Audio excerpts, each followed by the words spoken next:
She was found wrapped in flannel. The dog refused to let go until help came. Some people say dogs can't think beyond food, shelter, commands. But those people never met Bram. When he emerged from the tree line that night, ribs visible, eyes red from windburn, he was cradling something.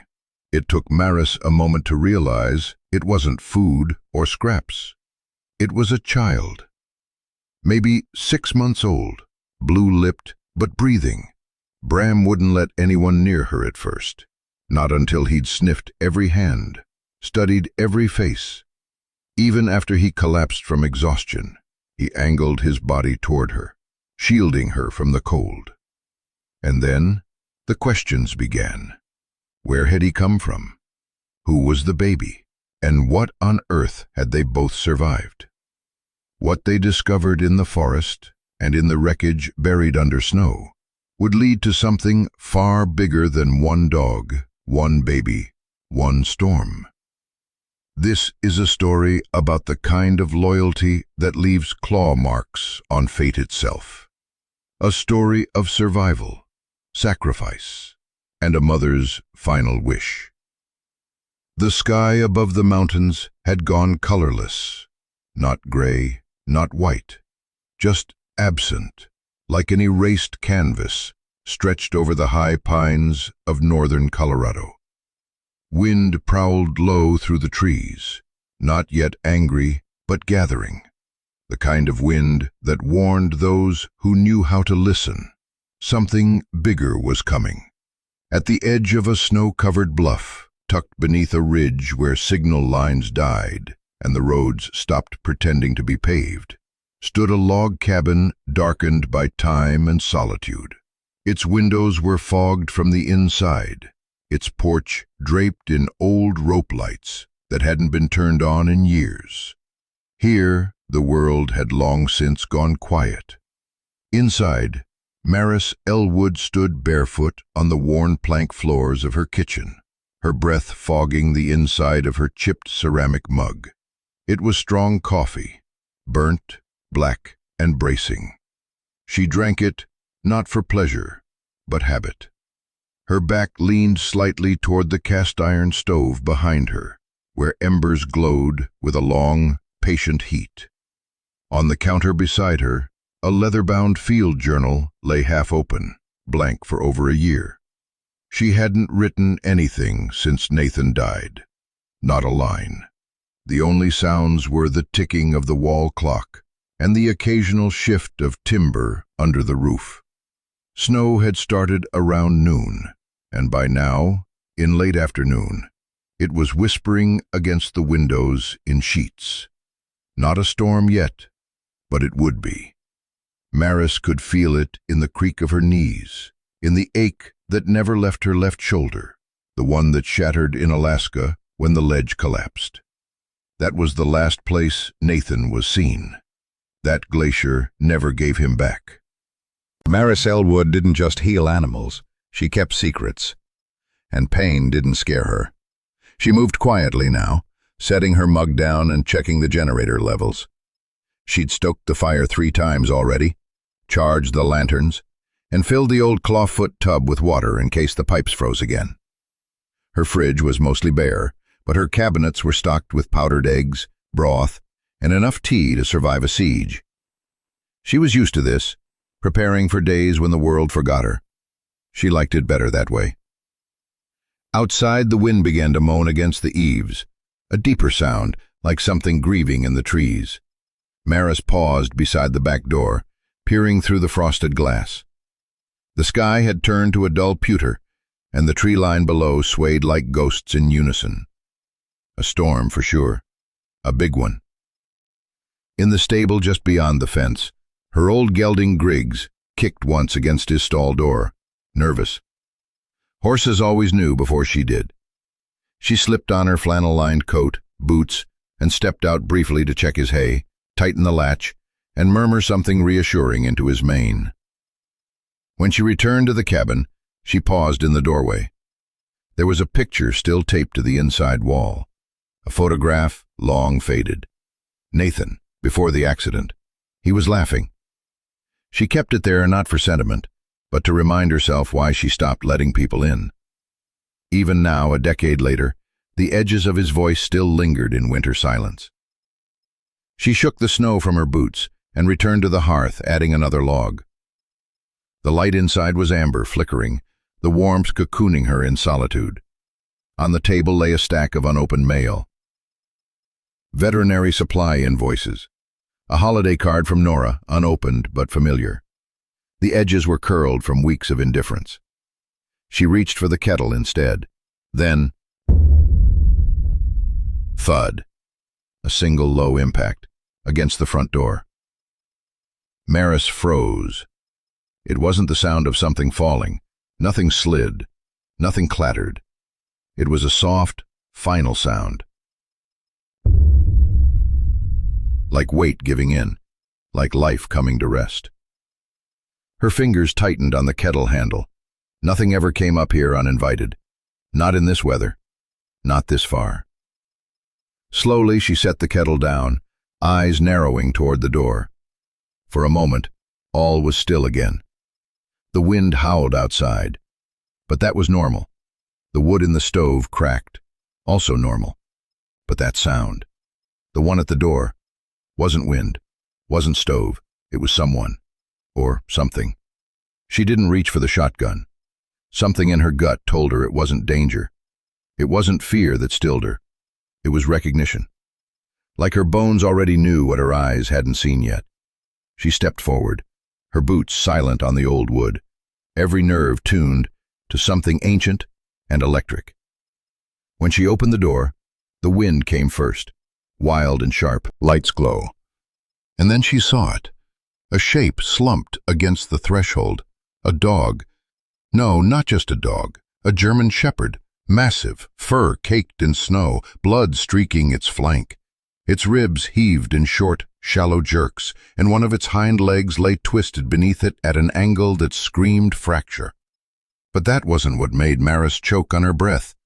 Strapped to the dog's back, tied with a man's wool scarf, was a bundle. A soaked, frozen, trembling bundle of flannel and warmth. And from it, just barely, came the softest sound Maris had heard in years. A sound not of pain, not of fear, but of life. She dropped to her knees without thinking, snow stinging her skin. Her gloved fingers reached out toward the bundle, toward the impossible.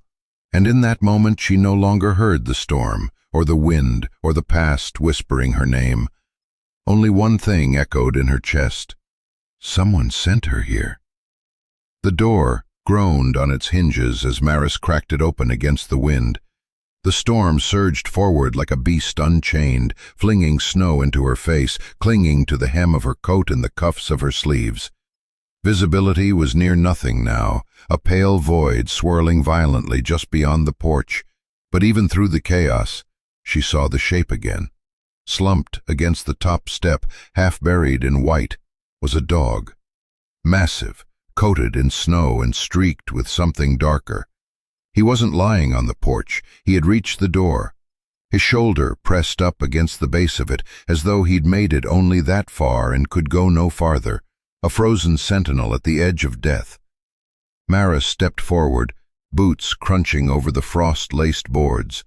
The porch light trembled above her, casting a dim yellow halo that caught the glint of blood, dark, drying, smeared across the dog's flank and trailing into the snow behind him.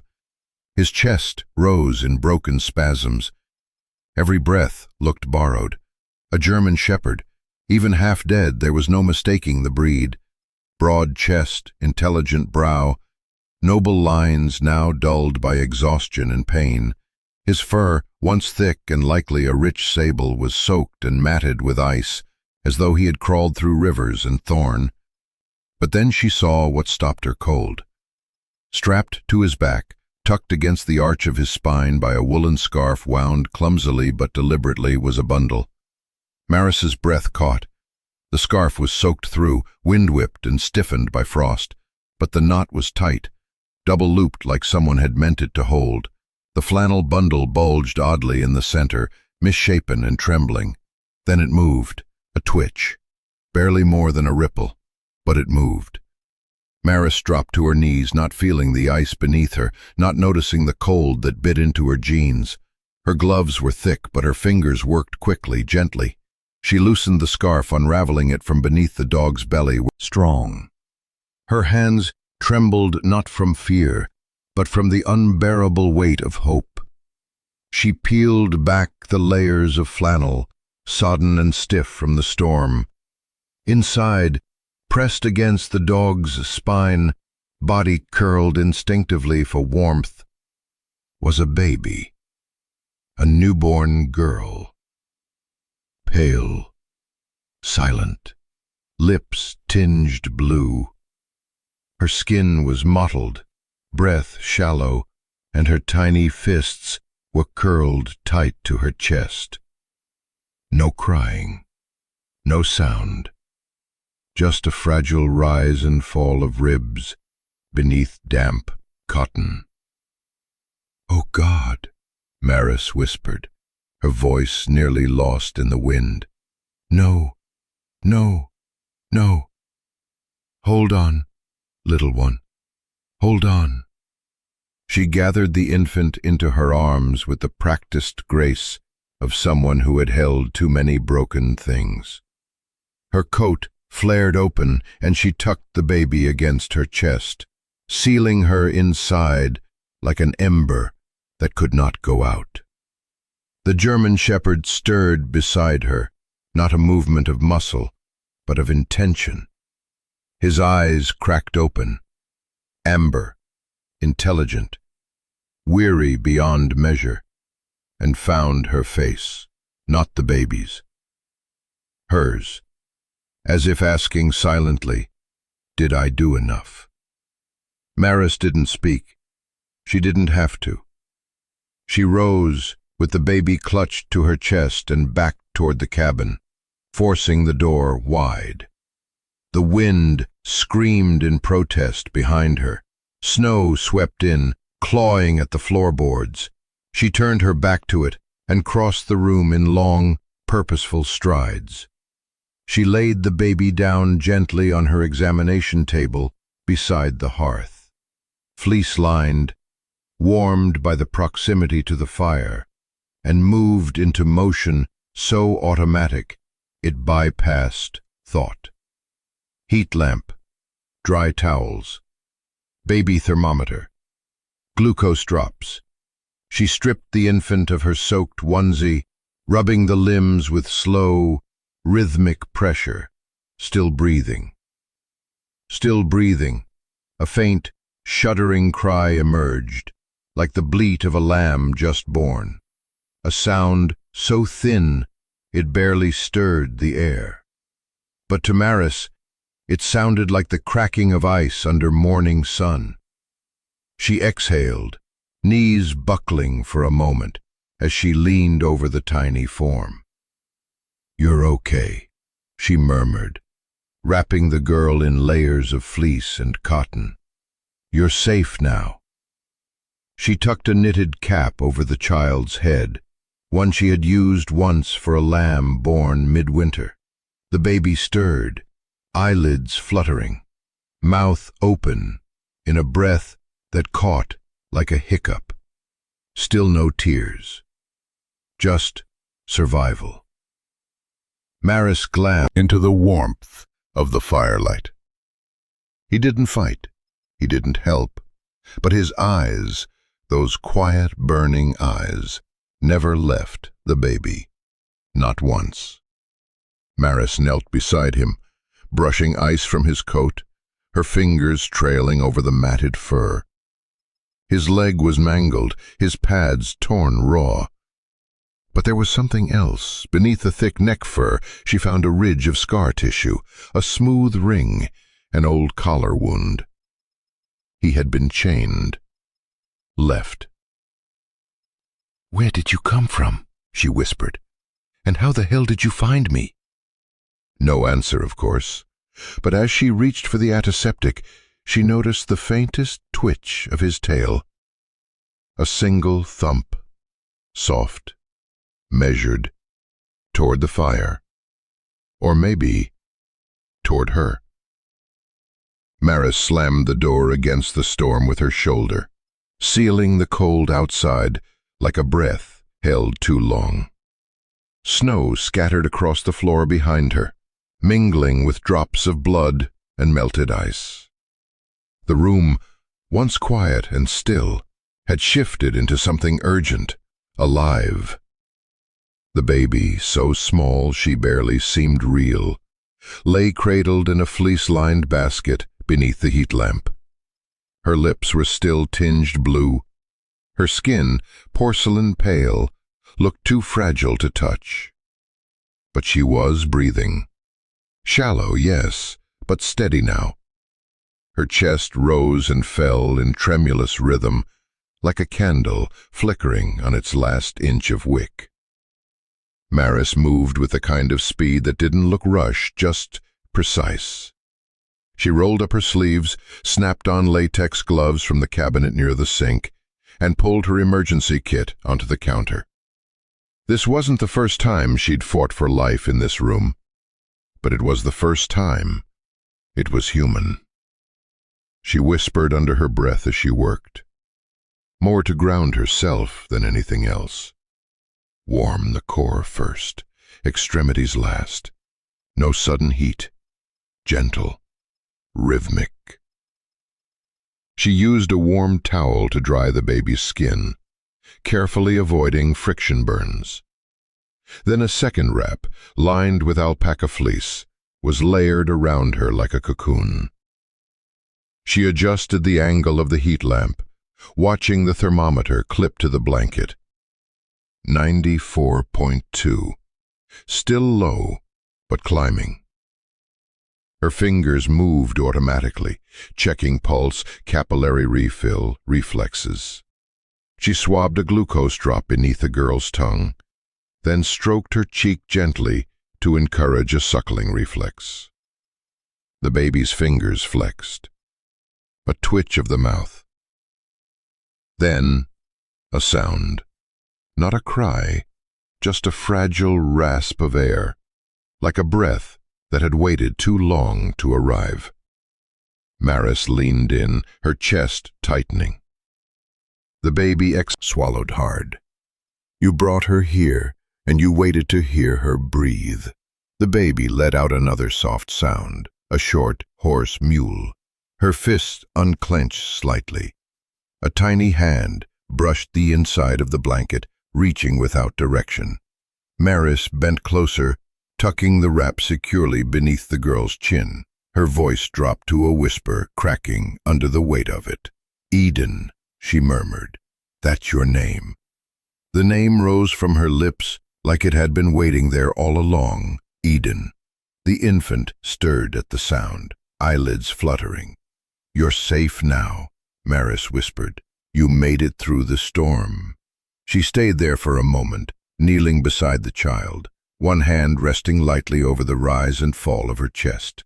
Firelight flickered across the baby's cheeks, softening the bluish hue. Her skin was warming. But Maris knew she wasn't done. She turned, rising to her feet in a single breath. The dog was still slumped near the fire, his body curled in the protective posture of instinct. He hadn't moved more than an inch. His breath was labored. Blood from the deep gash near his hip had soaked into the throw beneath him, though the flow had slowed, clotting from cold and shock. Maris knelt beside him, her hand brushing through the dense fur along his ribs. "You waited until she was safe," she said. "Now it's your turn." She rolled him slightly, careful not to jostle the hind leg. The damage was severe, swollen, misaligned, and already stiff. Likely ligament damage, maybe worse. But it wasn't just the leg. As she palpated the body beneath the matted fur, she felt scars, old ones, a tight ring of thickened skin around the neck, worn fur along the spine from an ill-fitted harness, deep scar tissue beneath the ribs, faint burns, long since healed, crisscrossed his left flank. She exhaled slowly. "You're no stray," she murmured. "You've been trained and forgotten." She reached for the antiseptic and gauze, her hands steady even as her heart beat unsteadily in her chest. As she cleaned the wound, The shepherd whimpered low, a muffled sound, more breath than bark.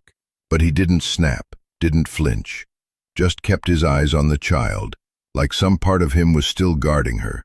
When she pressed a warm compress along his side, he exhaled, and for a moment his eyes closed.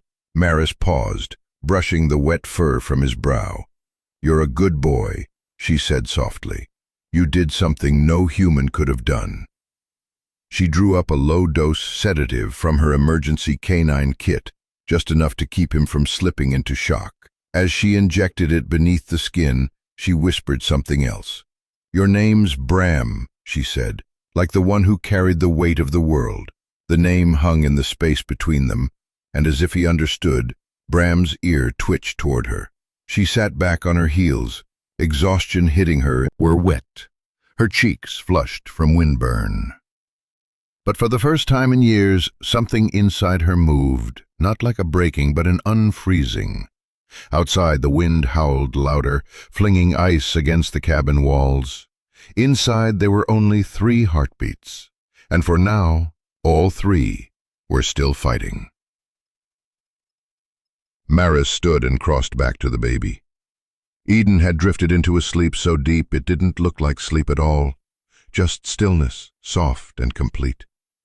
The firelight traced her tiny profile, and her hand had curled around the edge of the blanket. Maris reached for her old journal. She hadn't touched it in over a year, but tonight the pen moved before she could stop it. Tonight a dog came through the storm, carrying a child on his back, not to ask for help, but to offer her safety. And he laid her at my door. The storm roared through the mountains like a beast that refused to sleep, flinging snow sideways across the cabin's window panes, trying to claw its way back in. But inside all was held in quiet suspension, the hush after urgency. The kind that lingered when no one dared exhale too loudly, for fear of breaking the thin thread holding everything together. Maris moved carefully now, her pace no longer frantic but purposeful. The baby, Eden, had stabilized under the fleece wraps near the hearth, skin warming, breath deepening. She hadn't stirred since the last glucose drop, but the steady rhythm of her tiny chest gave Maris something to anchor to. Still her eyes kept drifting back to the dog. He lay near the stove, nestled into the thickest part of the rug, like an old sentinel finally granted rest. His breathing was slower now, steady, but with a raw edge, like each inhale had to be earned. The sedative had done its job, but she knew the clock was ticking. Maris knelt beside him again, her knees pressing into the floorboards, the ache in her joints forgotten. She'd left the fire burning high for warmth, and shadows danced across Bram's battered frame, ridges of fur catching light, revealing more than she'd seen in the storm. Now she could truly look. The leg was worse than she thought. His left hind limb was grotesquely swollen at the knee joint, misaligned beneath matted fur. The paw was bent at an unnatural angle, and when she pressed gently at the base, the dog gave a breathy grunt, too exhausted to resist, but not numb enough to ignore pain. She leaned in. "Clean fracture," she murmured to herself. "Maybe 2. Her fingers traveled up toward the flank, where a deep gash stretched beneath dried blood. Not a bite, not a cut from rock or bramble. This was something else, like metal, torn from something sharp and deliberate. Above it, running like an old wound reopened, was a scar that had healed wrong. No fur grew along that patch, just a web of faded but unmistakable. Chemical, not fire. A memory embedded into flesh. Her hand paused. "What happened to you?"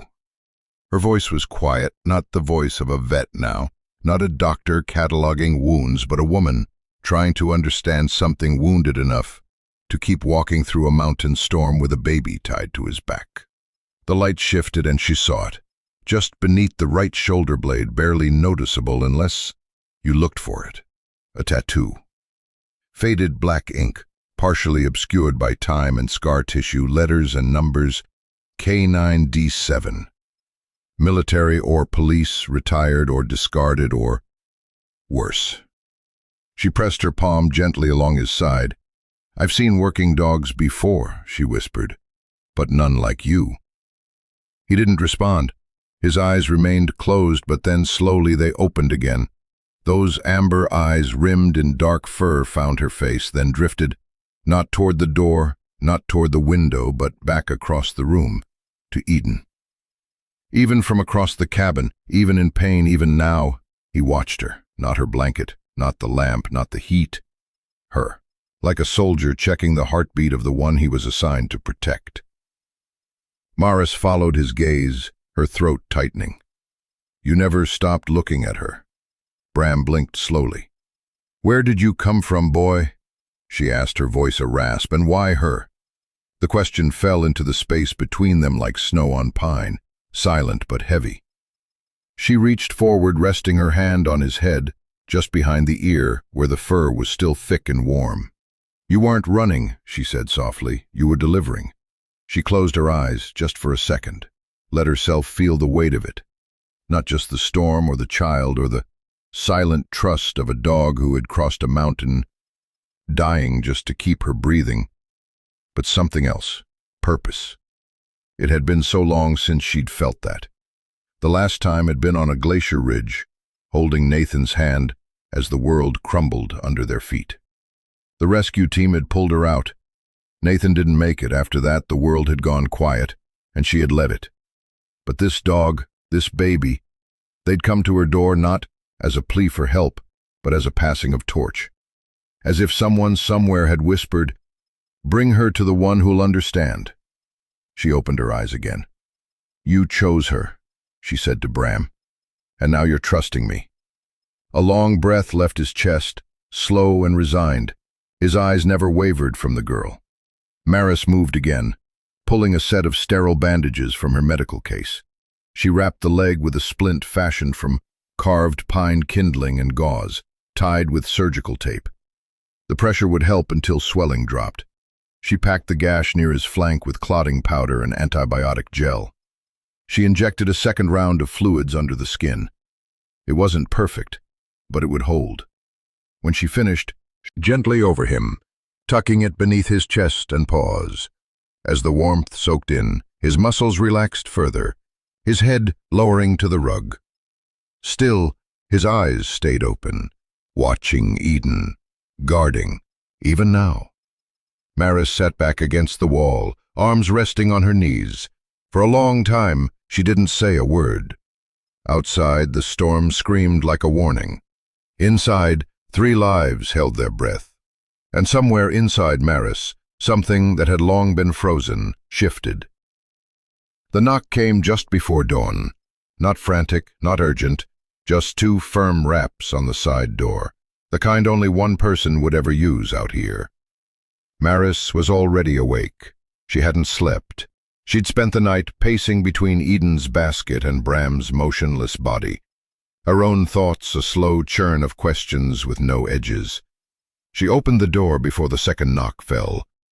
There stood Nora Vance, parka dusted with snow, copper braid hanging over one shoulder, face wind-chapped and unreadable. In her gloved hand, she held a battered field med kit and a portable scanner in a leather case. Her breath steamed in the freezing air. She didn't smile. Nora rarely did. "Figured you'd still be standing," she said without preamble, stepping inside. Maris closed the door behind her. "You saw the post?" Maris asked. Nora nodded once. "Caught it off the shortwave. Thought I misheard you." She peeled off gloves and took in the room. Her eyes moved over the hearth, where Eden now slept soundly under layers of wool, her cheeks flushed with color. Then her gaze dropped to Bram, curled at the foot of the stove, leg wrapped, fur brushed back, blanket half kicked off in sleep. His eyes were closed, but his ears twitched at her presence. Nora exhaled through her nose. "That him?" she asked, voice low. Maris nodded. "He brought her." Nora looked back at her, and for a rare second, something flickered behind her eyes, something almost like awe. "He brought her?" "Tied to his back," Maris said. "She was hypothermic. barely breathing. He got her here just in time. Nora set her kit down on the table, loosened the zipper on her coat. Beneath it, she wore an old CSU sweatshirt, sleeves stained and cuffs fraying. Her hands were already moving, precise and quiet. Years of habit, years of holding things together with gauze and grit. "Let me see him." They walked over to Bram together. He stirred faintly as they approached, but didn't lift his head. One eye cracked open, watchful, calm. Nora crouched beside him and ran her fingers gently along his side, nodding once at the leg. "Splint's solid," she said. "Good placement. He's lucky you caught it before shock set in." Maris didn't answer. Her eyes were on the ring of scar tissue around his neck, the faint ink beneath his shoulder. Nora followed her gaze, fingers parting the fur there. "Trained." Nora looked over at the baby again, and left behind. There was no judgment in her voice, just the bone-deep weariness of someone who'd seen too many animals used and discarded. Her hand moved to her med bag, pulling out the chip scanner. "Let's see if he's got anything left in him." She passed the device slowly over Bram's shoulder, then down along the neck. Nothing. Then again, this time slower. A faint beep. Nora paused, eyes narrowing. "There's something," she murmured. "Weak signal. Faded. Could be degraded over time or tampered with." Maris leaned closer. "Can you read it?" Nora adjusted the angle, tapped the side of the scanner. A string of numbers flashed for half a second, then vanished. "Partial data," she said. "Definitely registered. I'll have to run it through the Federal Registry when I get back to the Canyon office." Maris exhaled. She hadn't realized she'd been holding her breath. Nora rested her hand lightly over Bram's head. He didn't flinch, just blinked at her, then shifted his gaze, back to Eden. "You see that?" Nora asked quietly. Maris nodded. "He hasn't looked away from her since he came in, not once." Nora stood slowly, wiping her palms on her pants. Her brow furrowed in thought. "I've seen trauma dogs bond hard, especially after operational loss. They get assigned to one life, and if that life disappears, they find a new one they think they're supposed to protect. And sometimes they're right," Maris added. They stood in silence, watching the child and the dog breathe within the same pocket of firelight. The snow battered the windows behind them, but inside, the world felt wrapped in something softer. Not peace, exactly, but something just as rare. Purpose. Nora finally broke the stillness. "You know you've got to report this." "I know. And they'll come." "I know that too." Nora looked at her, eyes narrowed. "But you're not going to let them take her, are you?" Maris didn't answer right away. She just stepped closer to Eden's basket, kneeling beside it. One tiny hand had slipped from the blanket, fingers curling and uncurling against the fleece lining. Maris brushed a stray strand of hair from the baby's forehead. "She was carried through a storm on the back of a dying dog," she said softly. "To my door, not to anyone else's. Mine." She turned back to Nora. "I don't know what that means yet, but I know it means something." Nora didn't argue. Instead, she picked up her kit and moved toward the door. "I'll file the scan anonymously," she said. "That buys us time. I'll be back tomorrow with pain meds and a better leg brace." Into stillness. Mari stood there for a moment, watching the baby breathe, watching Bram's ears twitch. Outside, the storm kept trying to erase the world. Inside, something was just beginning. The fire had burned low by the time Nora's taillights disappeared beyond the ridge. Mari stood at the kitchen window, mug in both hands, steam fogging the glass, as snow curled in wild spirals outside. The world beyond the porch had vanished again, just whiteness and wind and memory. Somewhere beneath it all, trees still stood, roads still lay buried. But tonight, they might as well have never existed. Behind her, the cabin had grown quiet. Eden slept in her makeshift cradle, a laundry basket padded with blankets, nestled close to the fire. Her breath was soft now, audible only if you leaned close. Bram lay nearby, his frame curled protectively toward her, as though even unconscious, he understood where duty still lay. Maris turned from the window and walked back toward the table. On its surface lay the things Nora had left behind. The half-readable microchip scan, a jar of powdered formula, a second pair of mittens for the baby, and something else, the scarf. Maris picked it up gently. It was stiff from freezing, corners frayed, one end burned. But even in its ruined state, she could still see what it had once been, a man's scarf, thick wool, double-layered, torn at the edge as if cut in haste. She brought it to her nose. Smoke, sweat, the faintest trace of a woman's perfume, not floral, something earthier, like cedar and old leather. The scent of someone who had spent more nights in the woods than in cities. The scent of someone surviving. She sat slowly, laying the scarf beside her. The flannel blanket Eden had arrived in was next, torn at the corner, a missing button, but the threading on the edge. Maris recognized it. Hand-stitched. A child's initials had once been sewn there. Most of it had worn off from water and wind, but a single letter remained. G, for Grace, girl, a name only her mother would know. Maris exhaled sharply, swallowing the lump in her throat. She reached for the battered satchel Bram had carried, a simple canvas pouch attached to his harness. Inside, along with the scarf and blanket, had been a baby bottle, half frozen, formula crusted at the lip. A second smaller one wrapped in a Ziploc bag, a container of powdered formula. A cotton hat, pink with a bare face stitched on it, and tucked in the lining, a folded note, smudged. Scraping back, she crossed the room to Bram. He blinked up at her, groggy but aware, ears twitching at her steps. She knelt beside him again, her voice low and steady.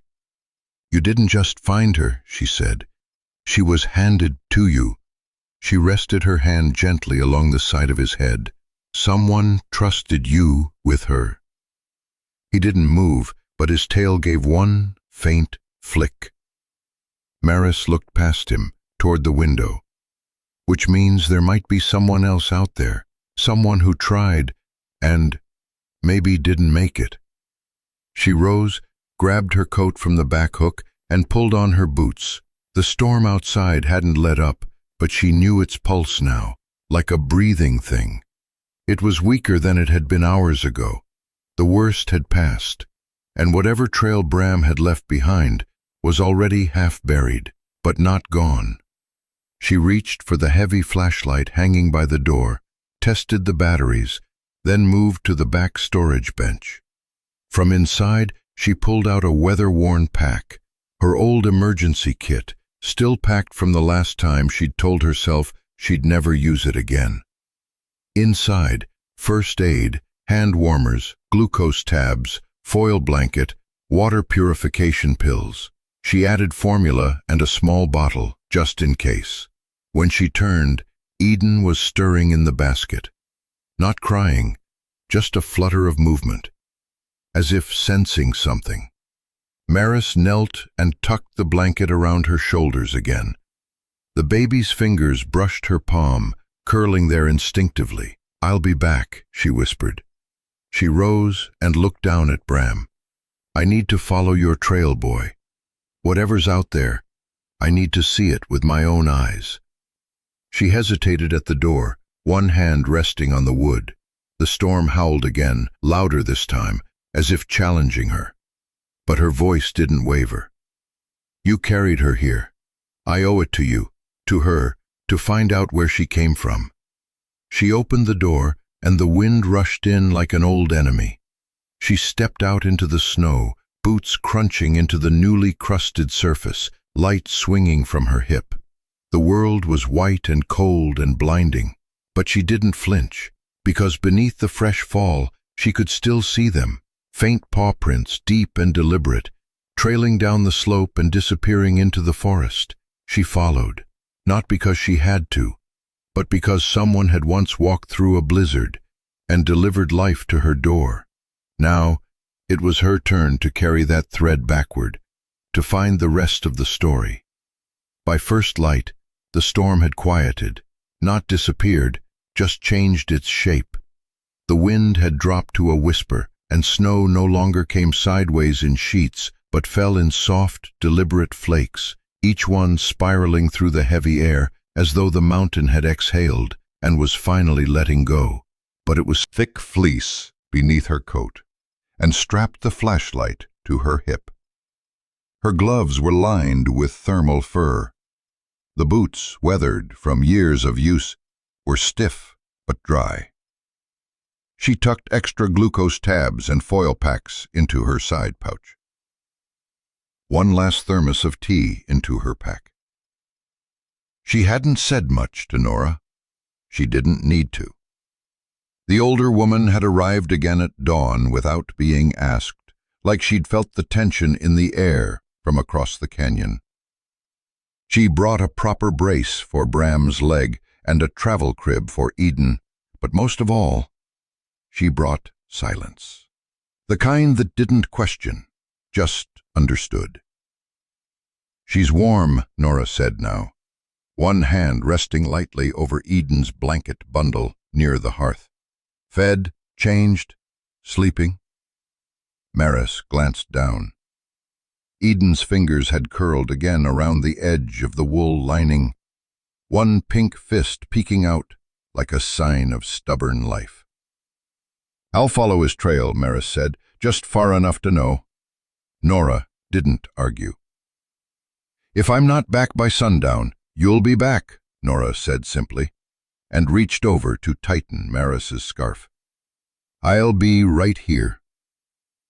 Maris stepped out onto the porch, and the door closed behind her with a hushed finality. The world beyond was white. Every outline, every tree limb and branch, every forgotten fence post had been erased beneath the night's weight.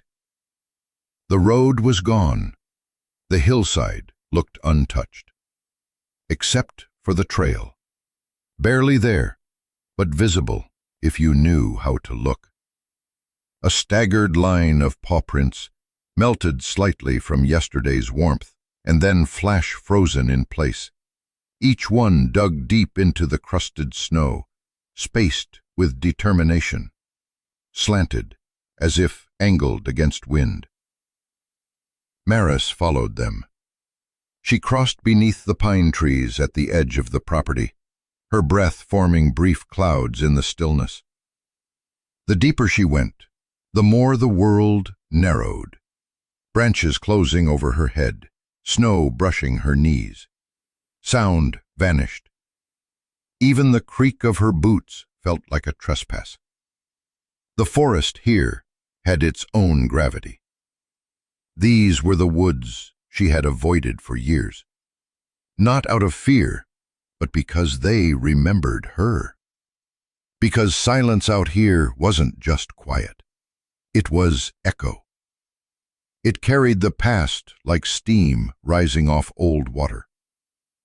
You couldn't walk this far without memory clinging to your skin. But this wasn't about her. This was about the trail, and the one who had carved it. She crouched near a bend in the path. One of the paw prints was smeared, dragged slightly, where Bram had likely on skin. The trail veered east. Maris followed, weaving between narrow trunks, ducking beneath low boughs. The flashlight bobbed lightly at her side, though morning was rising slow and gray around her. She didn't speak. There was no one to speak to. Only the trail and the snow and the thin, invisible thread pulling her forward. She came across the first sign of something different near the edge of a ridge, a divot in the snow, flat, wider than a paw, pressed deep. Human. A boot print. Not recent, but not old either, rolled into the shallow ravine below. The back tires were suspended awkwardly, one spinning slowly in the wind, like a prayer wheel that had long since been abandoned.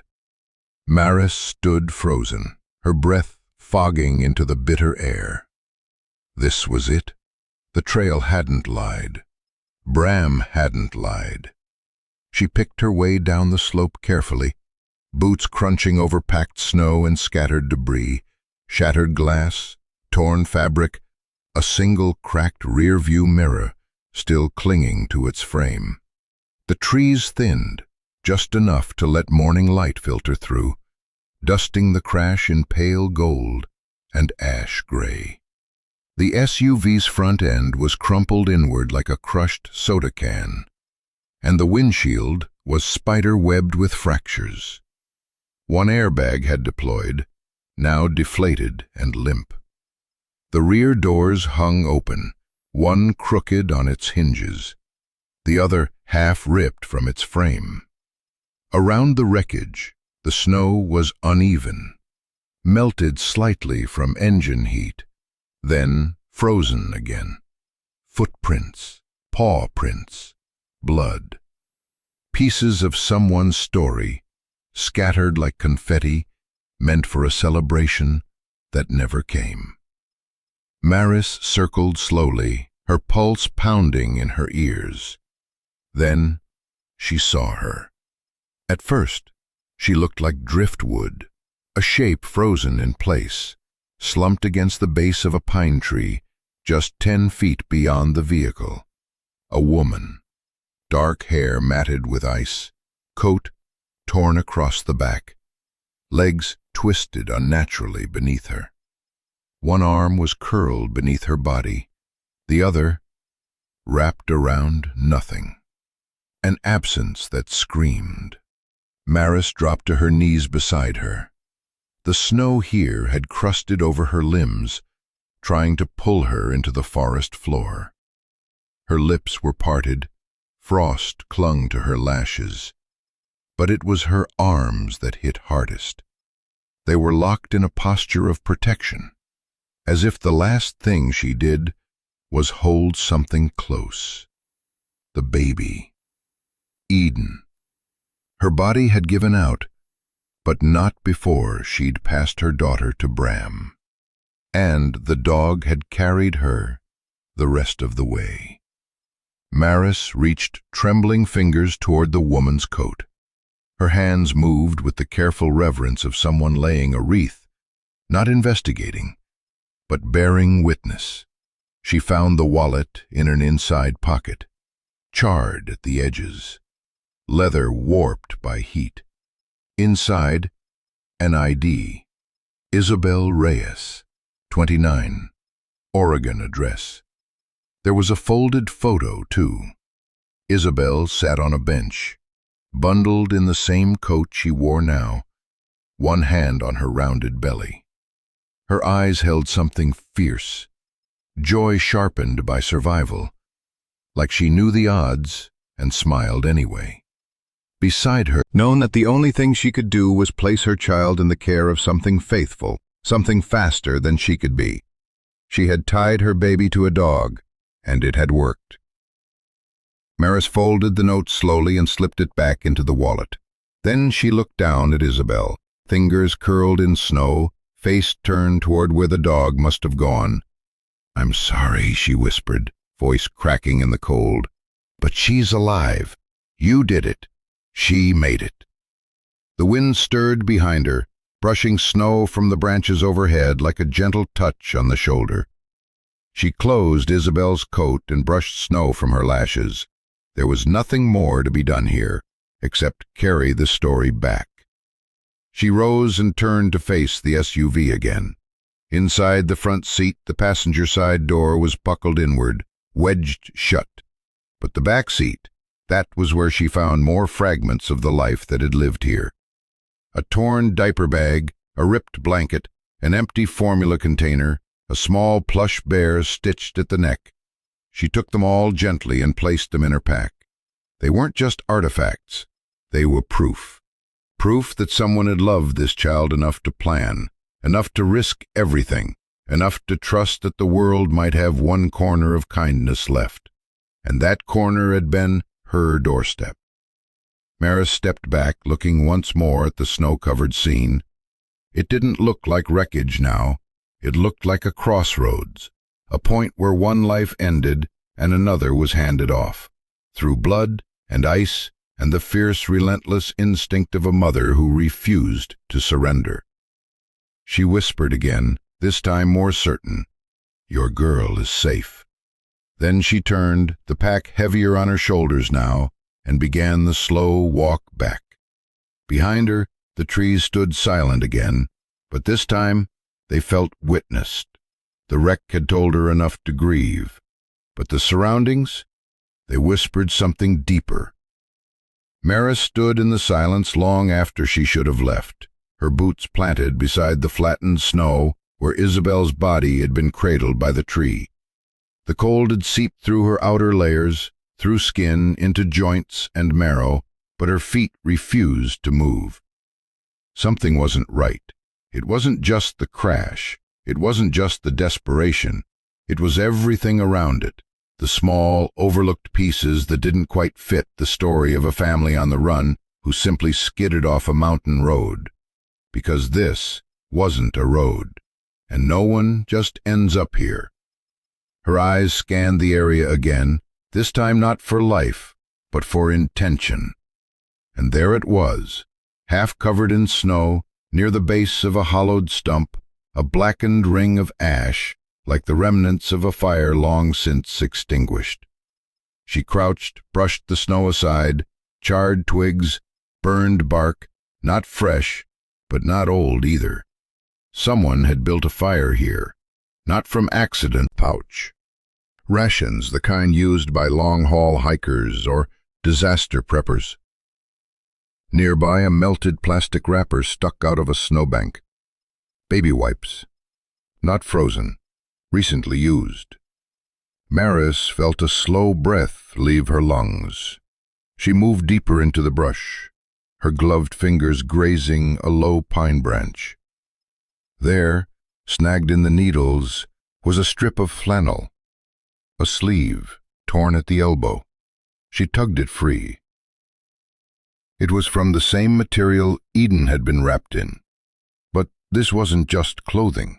It was a trail of a life, not the kind of life built in panic, but one forced to exist in shadows. Maris pressed farther past the wreckage and found it, a shallow depression in the slope where snow had only lightly covered what appeared to be a makeshift shelter. The bones of a lean-to, partially collapsed. Blue tarp shredded at the edges. A plastic storage container, cracked and empty, lay against the tree roots like a forgotten suitcase. She knelt and opened the lid. Inside, a rolled-up utility coat. Faded logo on the back. Silver Pines Maintenance. The kind issued to contractors, not residents. She turned it over. The sleeves were scorched. Singed at the shoulders, one pocket was missing, replaced with hand-stitching. Maris's heart thudded. This wasn't some detour gone wrong. They weren't lost hikers. They hadn't slid off a road after a winter vacation.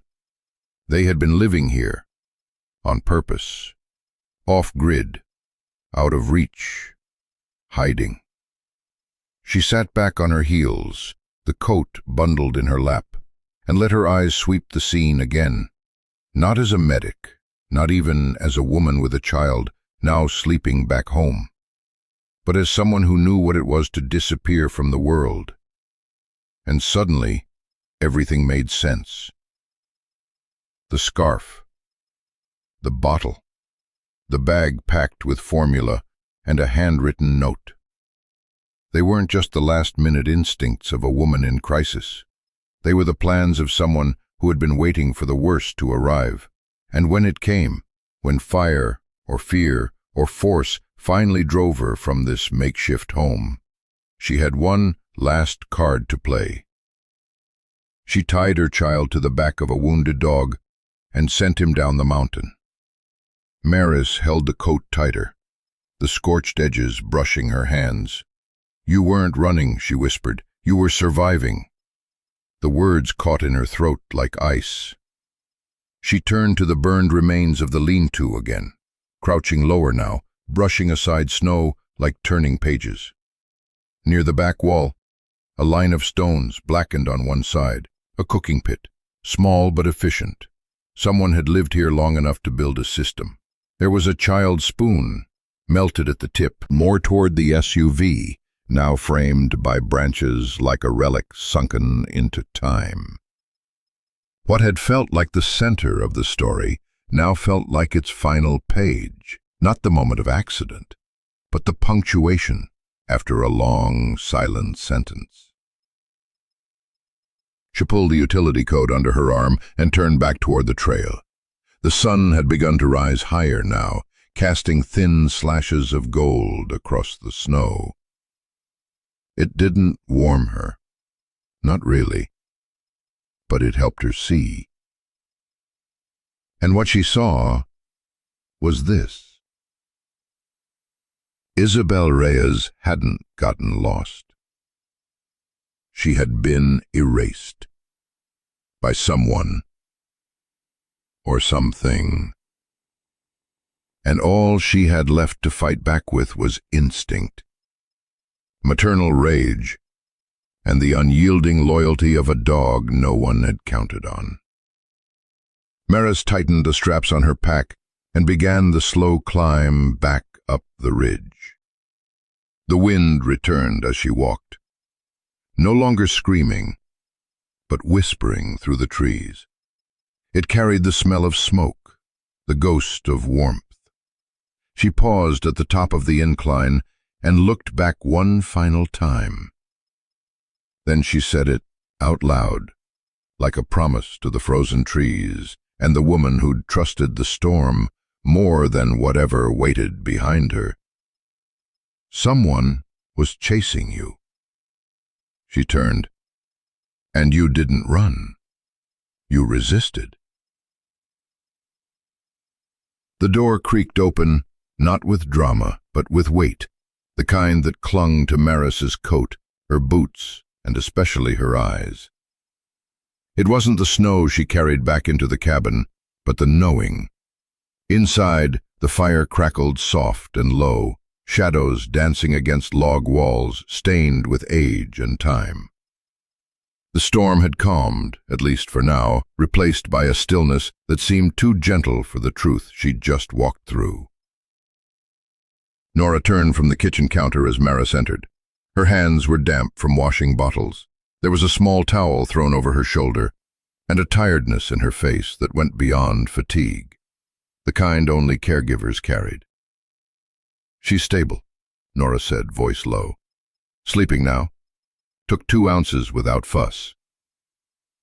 Maris didn't answer right away. Her fingers went to the latch, pushed the door closed.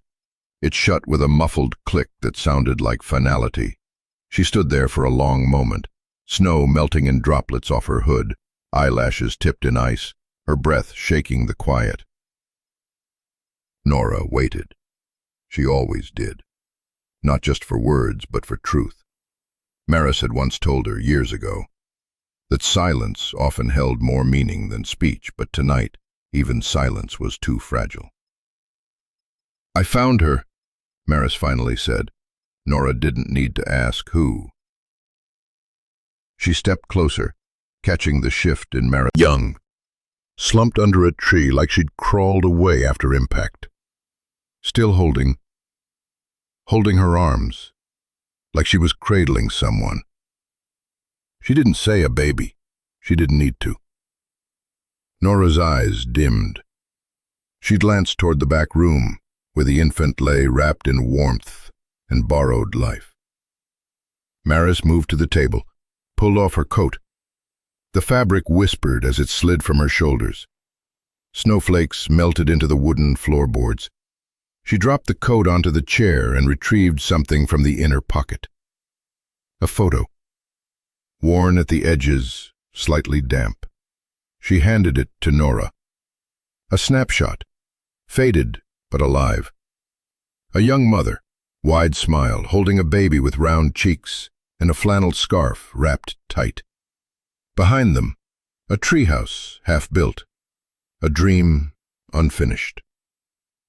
She was hiding, Maris said quietly. Not just from the world, but from someone. There were signs, burned-out fire pits, food rations, a utility coat from some maintenance job in Idaho. That SUV wasn't an accident. It was a last run. Nora traced the edge of the photo with her thumb. Her voice dropped into something close to reverence. And the dog. Maris looked toward the far corner of the cabin. Bram lay there curled tight, despite the bandages. His breath rose and fell in shallow rhythms, eyelids fluttering occasionally like he still ran in dreams. One paw, the fractured one, had been gingerly repositioned on a blanket. The room smelled faintly of antiseptic and cedar smoke. He was there too, Maris said. Not at the crash, but the trail. It was his. He carried her. Tracked through that storm, God knows how far. Frostbitten, bleeding. He didn't stop. Her voice caught. He shouldn't have survived that. But he did. And so did she. Nora looked at him differently now, not as a dog, but as a being, a soldier, a bridge between the living and the gone, a creature who had seen a woman die and had chosen not to surrender to it. I scanned him again, Nora said after a moment. That chip, it's almost wiped, but there's a trace serial code. Not a public registry.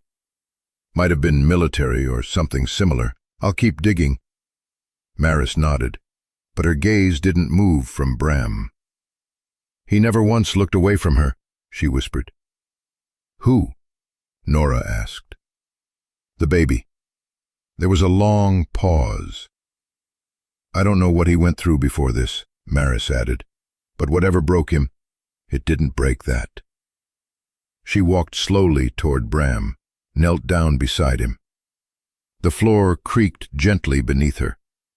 Her eyes didn't search the room, didn't scan for danger. They turned, deliberately, toward the hallway, toward her. Even in rest, even wounded, he was still tethered to her safety. Nora, watching from across the room, folded the towel in her hands. That dog didn't just save her, she murmured. He chose her.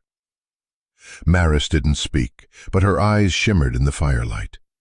Outside, snow began to fall again, not with violence, but softly now, as if even the sky knew something sacred had made it home. It was just past midnight when the knock came. Not a frantic pounding, not the desperate rattle of someone freezing on a doorstep, but something slower. 3 firm taps against the wooden door, then silence, the kind of knock that carried weight instead of noise. Maris looked up from the rocker where Eden lay curled against her chest, breathing in a hush. The fire had dimmed into embers, and Bram, still recovering, lifted his head from his corner, a low growl rumbling in his chest. "Easy," she whispered to him, gently laying Eden into the crib, fashioned out of a dresser drawer, lined with wool and flannel. "Shh, I've got it." She pulled on her coat, motioned for Nora to stay with the baby, and stepped toward the door. The wind outside had slowed to a whisper through the pines, but her gut tensed the way it had when she found that wreck, like a tether was being pulled. She opened the door just a crack, hand still on the latch. A man stood there, half silhouetted against the snow glow. Rugged, taller than she expected. The hood of his canvas jacket had been pushed back, revealing tangled dark hair streaked with silver. A beard covered most of his face, but it couldn't hide the exhaustion etched into the hollows of his cheeks, or the haunted clarity in his eyes. His lips parted, as if unsure what to say first, but his hand moved, slowly, deliberately reaching into the breast pocket of his coat. Maris tensed, but all he pulled out was a photograph. "I'm Elijah Ray," he said, voice hoarse and dry. "I think you have my daughter." The words didn't quite register at first, not because they lacked weight, but because they landed like a ghost stepping into the room, familiar and yet impossible. Maris opened the door a little wider. The man didn't move forward. He just held a photo out to her like it was a passport to something lost.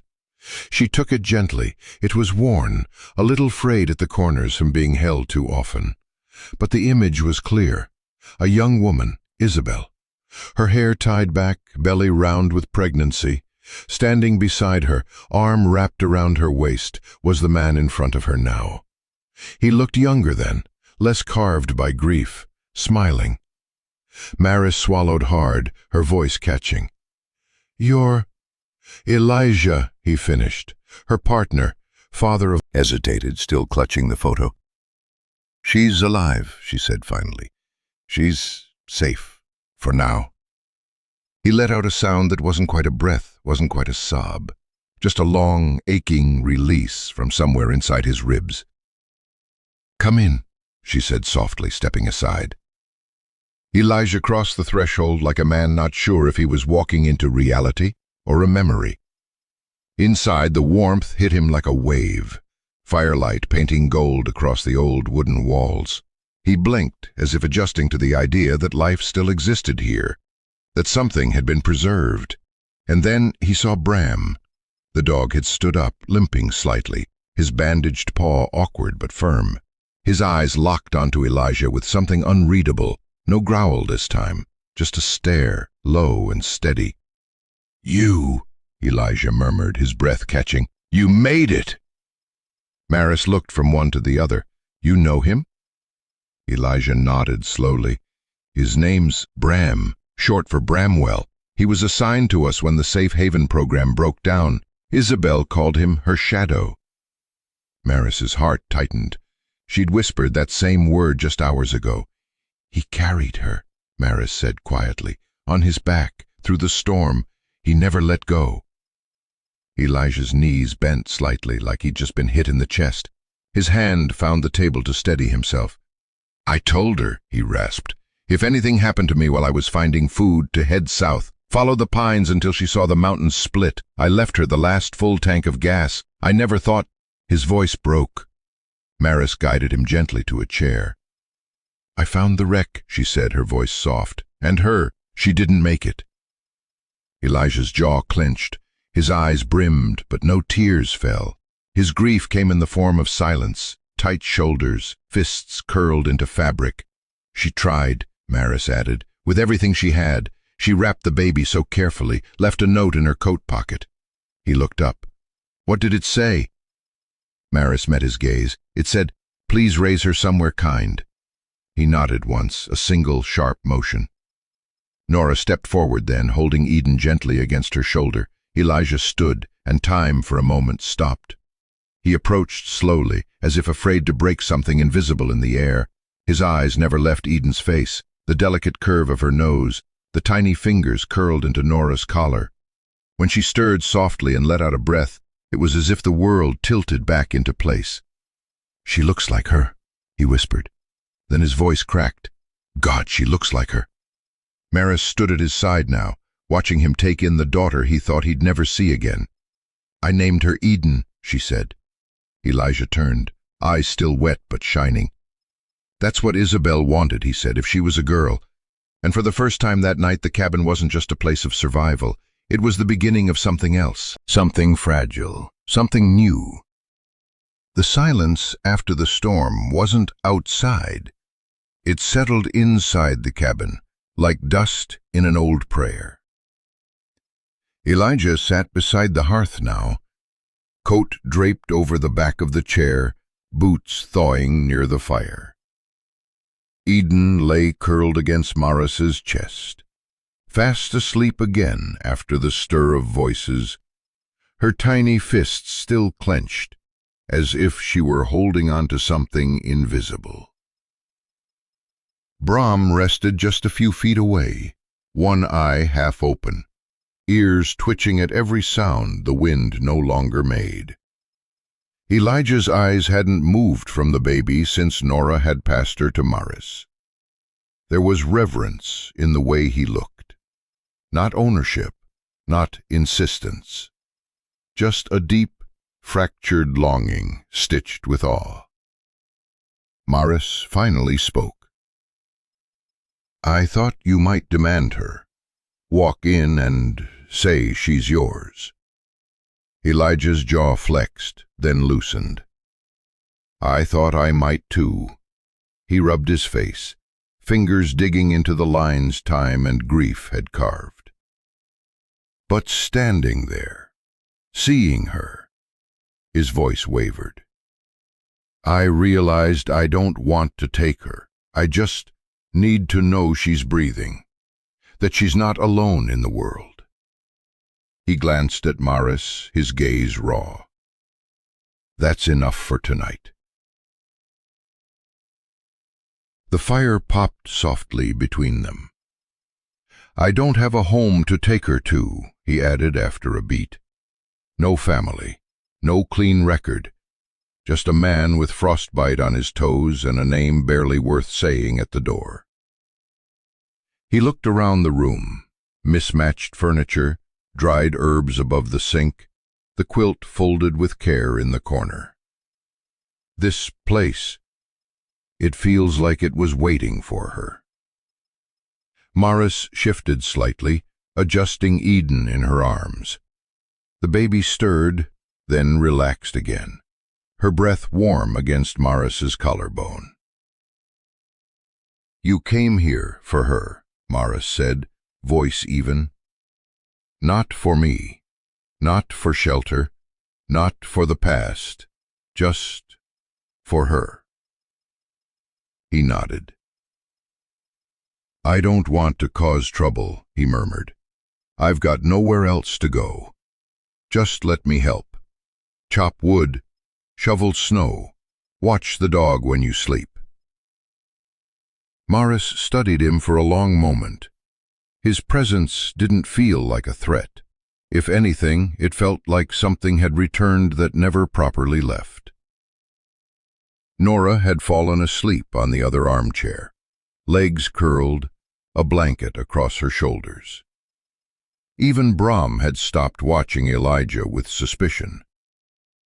The only one who hadn't closed their eyes yet was Morris. She stood slowly. The attic loft cheeks. Brahm rose, limped over, and settled beside the crib without a sound. "I'm not used to company," Morris added softly. "This cabin was never meant for more than me." Elijah nodded. "Me neither. But I've learned the hard way that being alone doesn't always mean peace." She looked up at him then, and for the first time saw the man not as a stranger, but as someone carved from the same hard winter she had lived in, wounded, but still walking.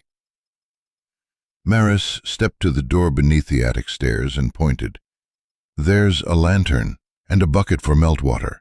If you fall through the floorboards, don't sue me." His smile came faint and slow, like something unused to the air. "I won't." She handed him the lantern and the quilt, then watched him disappear up the steps into the shadows.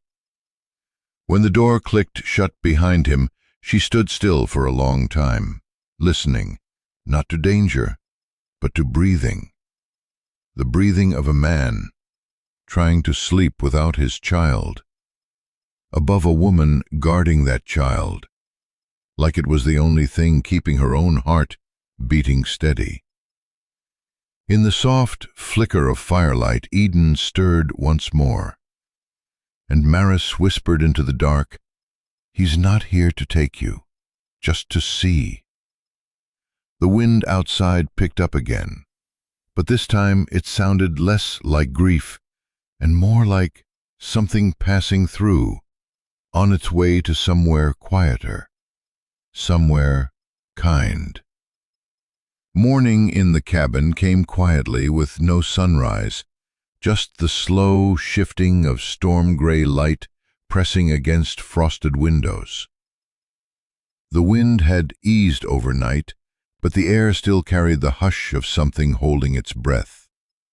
Maris stood by the kitchen sink, slowly grinding beans by hand.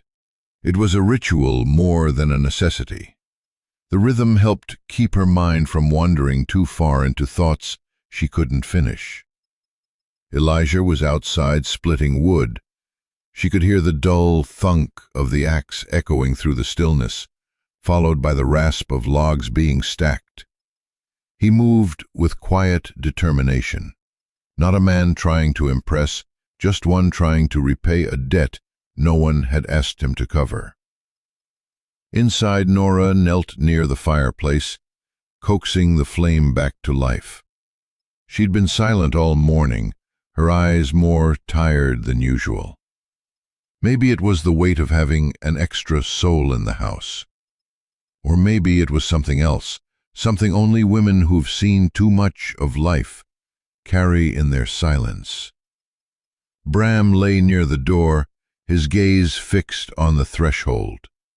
He no longer growled when Elijah came near, but his trust hadn't thawed entirely. His body remained coiled, alert, like a soldier off duty but still in uniform. Then came, instead, he walked over to Eden, knelt beside her without touching, and began to hum. A soft, wandering melody that didn't belong to any song, but somehow fit the cabin's quiet, like a second heartbeat. Eden responded with a small yawn, one hand stretching upward in that slow, clumsy way babies reach for nothing and everything at once. And still Elijah hummed, eyes closed, as if it was the only way he knew how to speak in this place. From across the room, Maris watched. It wasn't suspicion anymore. It was study. The way his shoulders relaxed near the child, how his fingers never hovered too long, how his voice wavered in the lullabies, not because he was unsure, but because something inside him broke a little with each note. "He sings like someone who lost something," Nora whispered later, when Elijah had gone to the back shed. Maris nodded. "Or someone who doesn't know if he deserves to find it again." They shared a moment of understanding, then went back to their own silences. By midday, Elijah had fixed the back gate, cleared the path to the well, and fed the chickens with a gentleness that surprised even Bram, who had edged a little closer during chores, still wary, but no longer bristling. Maris had watched it all from the kitchen window, not because she didn't trust him, but because part of her didn't yet trust herself to know what to do with a man like that, someone who carried loss like it was sewn into his coat lining, who never asked to be seen, yet left traces of care behind him like footprints in fresh snow. Later that evening, Elijah stood at the stove, heating stew he didn't cook, in a house he didn't belong to, for people who didn't owe him anything. Bram finally walked up beside him, not close enough to touch, but near enough that their breath mingled in the fire's glow. Elijah looked down at the dog, gave a quiet nod, then returned to stirring. That night, they ate together, no conversation. Just spoons, bowls, and firewood cracking like old memories. When Maris rose to clear the table, Elijah stopped her. "Let me," he said softly. "You've done enough." She hesitated, then let him. That was the first time, in days, that she let someone take something from her hands without resistance. The knock was gentle, polite even, precisely the kind that didn't belong here. Maris paused midway through folding a blanket, its edges roughened by years of mountain winters. She glanced toward Elijah, who stood tense near the stove, his shoulders and hair streaked silver at the temples, giving him an air of quiet authority. In his hand was a black leather folder, its edges polished by routine. His eyes, calm and watchful, met hers without hesitation. "Maris Elwood?" His voice was polite, professional. She nodded slowly. "That's me." He extended a hand. "Daniel Price, Wilder County Child Services." The words tightened the air around her chest. She didn't reach for his hand immediately, but finally accepted the brief handshake. His palm was cold, firm, carefully neutral. "May I come in?" he asked gently, stepping just slightly forward. Maris hesitated, aware of Elijah's cautious presence behind her and the quiet tension Bram radiated from across the room. But refusing felt more dangerous than permitting him entry. "Of course," she said, opening the door wider. Daniel entered, pausing briefly as his eyes adjusted to the dim warmth of the cabin. His gaze quickly scanned the interior, not invasive, simply assessing. Elijah nodded briefly, but said nothing, watching carefully from his place near the stove. Bram let out a low, wary sound, but remained still, his eyes locked firmly on the newcomer. "Can I offer you coffee?" Maris asked softly, stepping toward the kitchen. The gesture was an instinctive one, not warm but civil, the barest sign of cooperation. Daniel shook his head slightly, a polite refusal. "Thank you, but no. I won't take up much of your time." He glanced down at the crib near the hearth, stepping toward it carefully, his movement deliberately slow, as if understanding the fragility of the trust he was about to test. "Is this the child?" he asked, his voice lowering in respectful hush.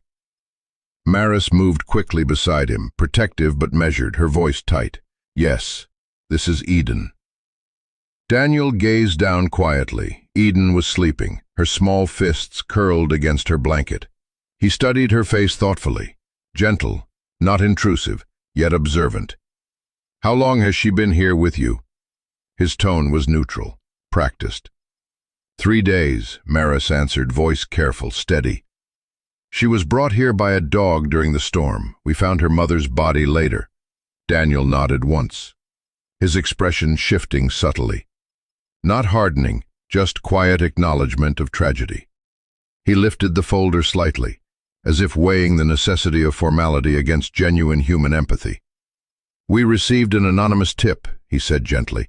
"It mentioned an infant here, unregistered, and a possible safety concern."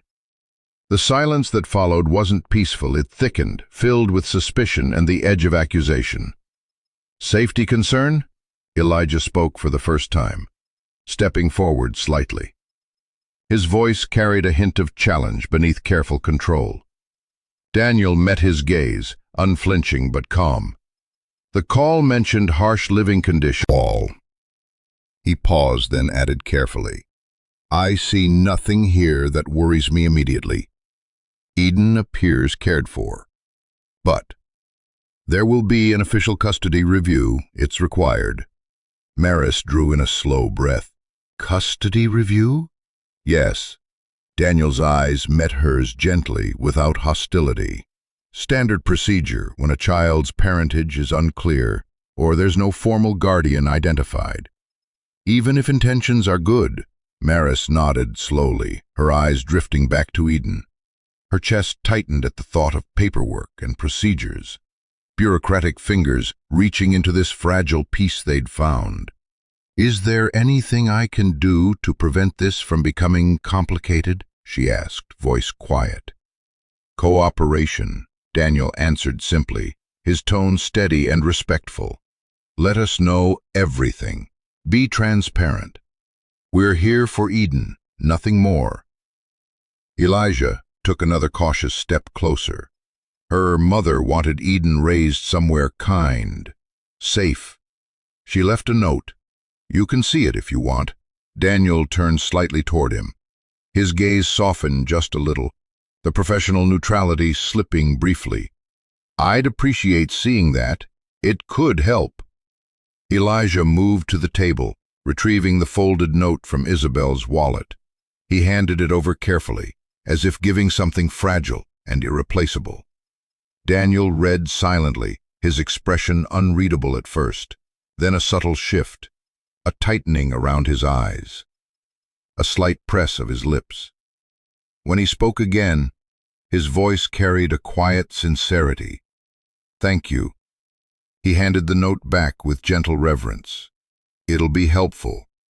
He turned back to Maris, the professional composure fully returned, but tempered now by something softer. "The review will happen in a few days. You'll be contacted formally. Until then, keep caring for her exactly as you have. It matters." Maris met his gaze directly, her own voice quieter, vulnerable beneath its strength. "She's safe here. You should know that." Daniel nodded again, slow and deliberate. "I believe you, but procedures are in place to ensure it." He stepped toward the door, stopping briefly to glance back once more at Eden, sleeping unaware of the quiet battles being fought above her head. "She's lucky to have found her way here." He opened the door, the cold air swirling briefly through the warmth. "I'll be in touch." Maris watched him go, holding her breath until the door clicked shut behind him. The silence after felt fragile again, stretched between the three adults and the sleeping child. From his place near the stove, Elijah finally exhaled, his eyes closed briefly. Bram let out a quiet sigh, settling back into his watchful repose. Maris returned slowly to Eden's crib, brushing a gentle fingertip along the baby. A storm, just gentle flakes drifting quietly toward the earth, as if the mountains themselves sought to soften what lay ahead. The fire had burned low, casting a dim orange hush across the room. Shadows crawled along the walls like old memories that refused to leave. Outside, the snow fell steady and soft, no longer angry, but relentless all the same. Maris stood at the sink, rinsing out Eden's bottle in silence. Her hands moved automatically, but her mind was elsewhere, still circling around Daniel Price's calm voice, the cold certainty in his words, "There will be a custody review." Across the room, Elijah sat at the edge of the hearth, elbows on his knees, staring into the flameless coals. The weight of something unspoken pressed between them. He hadn't said a word since the door closed behind the caseworker. Finally, he broke the stillness. "We should prepare," he said quietly, "in case they decide to remove her." Maris turned slowly, her hands still wet, dripping onto the worn wooden floor. "Prepare?" she echoed. "Prepare for them to take her?" He looked up, eyes tired but steady. "We don't know what they'll decide, Maris. And if they do come—" She cut him off, her voice low but sharp. "She's not going anywhere." A long silence bloomed between them.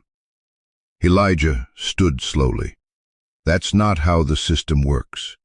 They'll look at the remoteness of this place, at how she got here, the lack of records, and they'll question everything, even you." "She didn't come here by accident," Maris said, stepping forward. "She was delivered here. That dog, he nearly died getting her to safety. And Isabel, She didn't choose a hospital. She didn't choose the authorities. She chose this. Her hand swept around the cabin, as if it were sanctuary made sacred. I know, Elijah replied gently, but knowing what's right and proving it to a courtroom full of strangers are two very different things.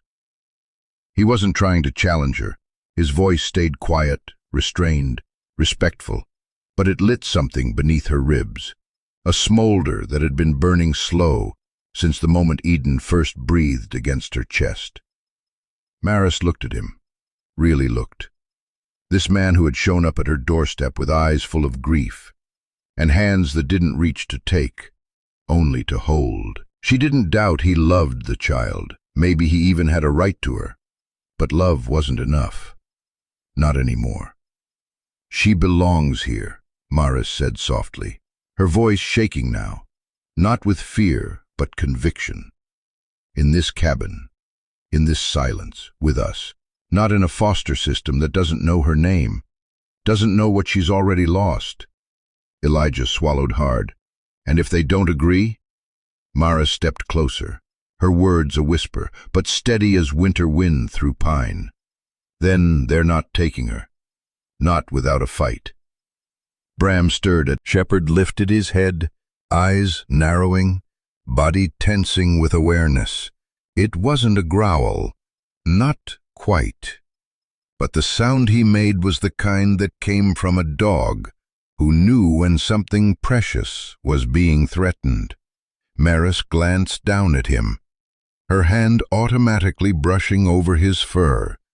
He knows, she said quietly. That baby isn't just something he found.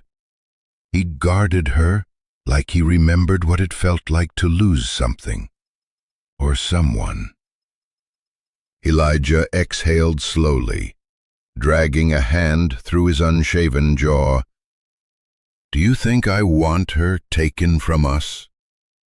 I don't know what you want, she said, softer now. He nodded, eyes rimmed with guilt. Fair.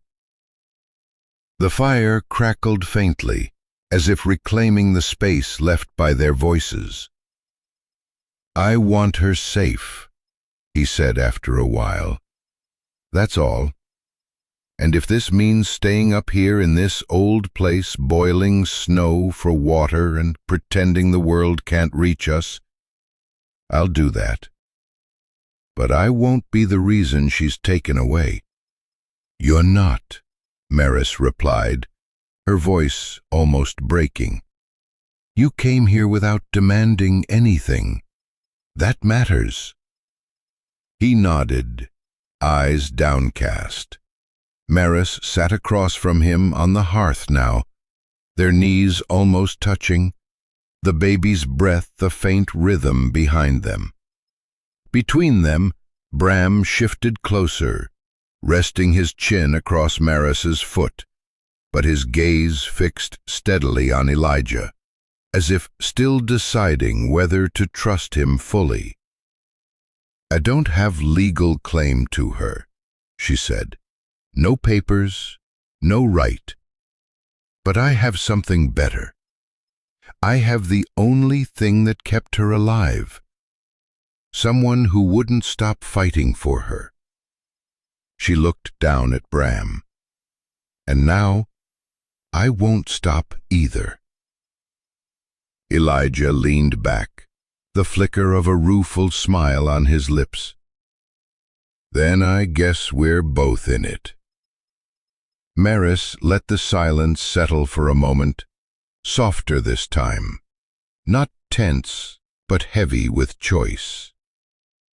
There's a lawyer in Redstone I knew once, she said finally. Retired public defender. Owes me a favor. Elijah looked over. You trust him?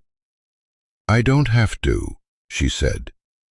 I just have to give him the truth. The rest, we'll fight for. Another moment passed before she stood and turned toward the crib. Eden was sleeping, peaceful, and unaware of the forces circling her life like wind through pines. Maris leaned down and brushed a hand across her tight. Surrender her now, not without a fight. It began with a restlessness. At first, Maris thought Bram was simply unsettled by the tension in the house. But by the second hour of pacing, she knew better. This wasn't nerves.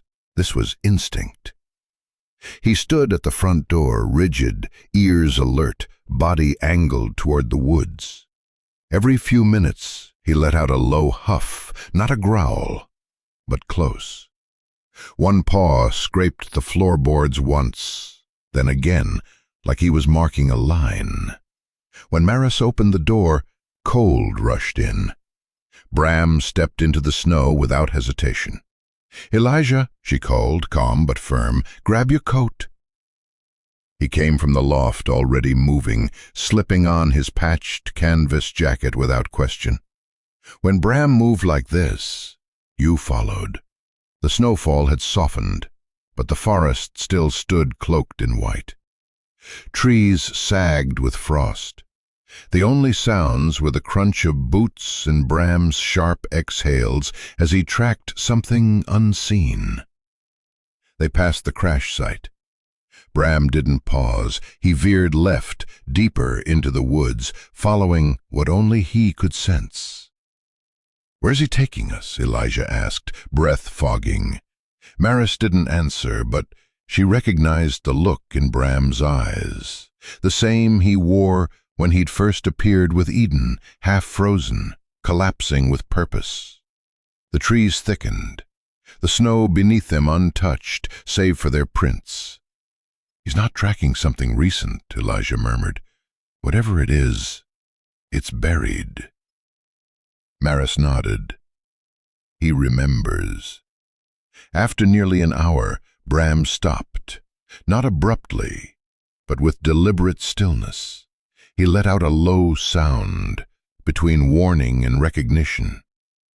Ahead was a rock outcrop, mostly hidden beneath snow.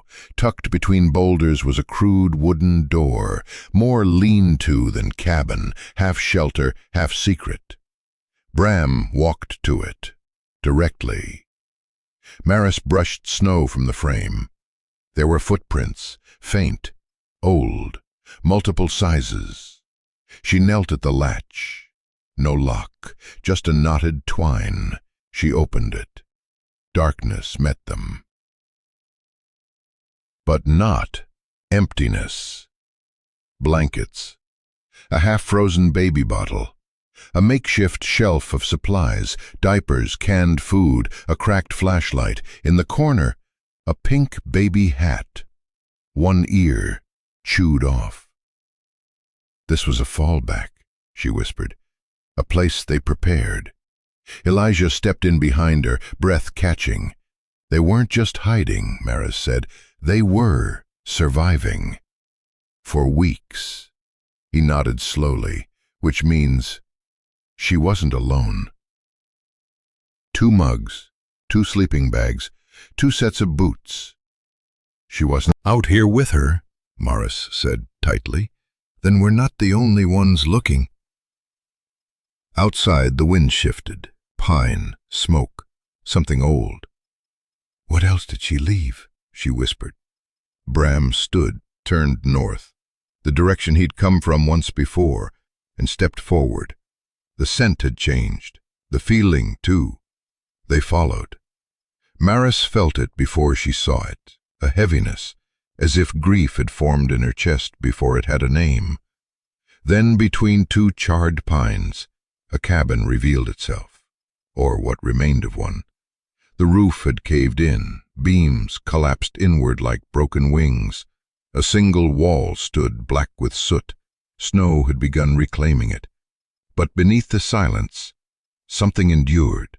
Bram stopped at the threshold. Paw pressed against a charred board. He looked back at them. "This was it," Elijah said quietly. "Someone lived here, recently." Maris knelt by a crate, half buried in snow. Inside, a child's mitten, scorched at the cuff. A dented thermos, a blistered plastic rattle shaped like a fox, its string frayed, as if it had once hung above a crib. "They tried to make it a home," she murmured. In a corner they uncovered a stash, rusted rations, melted candles, and a tin cookie box stuffed with folded paper. Maris opened it gently. Torn journal pages, ink smeared, pencil jagged. She read aloud. January 3rd. Still no word. The satellite phone went dead 2 weeks ago. Bram keeps circling at night. I think he hears things before I do. The baby's cough is worse. But she smiled at me today. God, she smiled at me. She turned another. January 9th. The snow collapsed the vent. We're choking on soot every time I light the fire. If we don't find help soon, we won't make it through the week. I told Bram to go if it comes to that. He won't leave us, but I need him to try. He's all she's got if I... The words ended. No name, just pain. Elijah knelt beside her, eyes wet. Isabel. Maris didn't correct him. Bram barked once, sharp, from across the room. He stood by a burned log. Beneath it, a patch of blue. Maris brushed ash away. A baby blanket. Astronauts, faded and fire-kissed. Folded. Deliberately placed under a small pillow. She had a bed here, she murmured. They kept her warm. Elijah scanned the ruin, and then the fire. No, Maris said, walking outside. The outer wall bore vertical black streaks, smoke trails, uneven, sprayed. This was lit from outside, she said. It was deliberate. You think someone did this? She didn't answer, but in her bones, she already knew. Inside, she tucked the journal pages into her coat. The air reeked of ash and grief. We need to go. Uncovered faint red paint beneath the soot. Someone had once painted this place, cared for it. Elijah crouched by what had been a cradle, really just a wooden box lined with flannel scraps, sheltered in a corner away from the worst draft. Bram padded to it slowly, sniffed, then laid down beside it. No command, no prompting, just knowing. This was not just a memory, not just a scene of survival. It was evidence of a mother who had stayed, of a dog who had carried her last hope, of someone else who might still be out there, and of the truth now exposed to the cold. Someone had tried to burn it all away, but Bram had remembered, had brought them back, not just to honor the past, but to protect what was still coming. And they were not done yet. He just curled into the corner like it was familiar, like he'd done it 100 times before. Maris felt a hollow open in her chest. This was before the crash, she said quietly, more to herself than anyone else.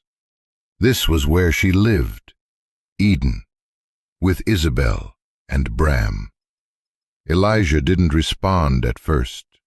He ran his hand slowly along the soot-streaked wall, stopping where faint marks, height notches, had been carved into the wood. There were only 3. One marked low, with the initials IR beside it. Then one higher, just the letter B, scratched crudely beside it. And finally, the last, fainter, smaller, an E with a crooked little heart. She made plans, he said finally, even out here. She wasn't just running, she was building something. Maris looked over. Elijah was holding the photo they'd found in the wallet earlier. Isabel, smiling in the sun, visibly pregnant. That same stubborn hope was etched into her eyes even now, in black and white. She had a plan, he said again, even when everything else was stripped away. He folded the photo carefully and tucked it into his coat. Bram let out a soft exhale beside the cradle, a sound more like a sigh than a breath. His eyes remained on the small pile of blankets, as if still watching over someone.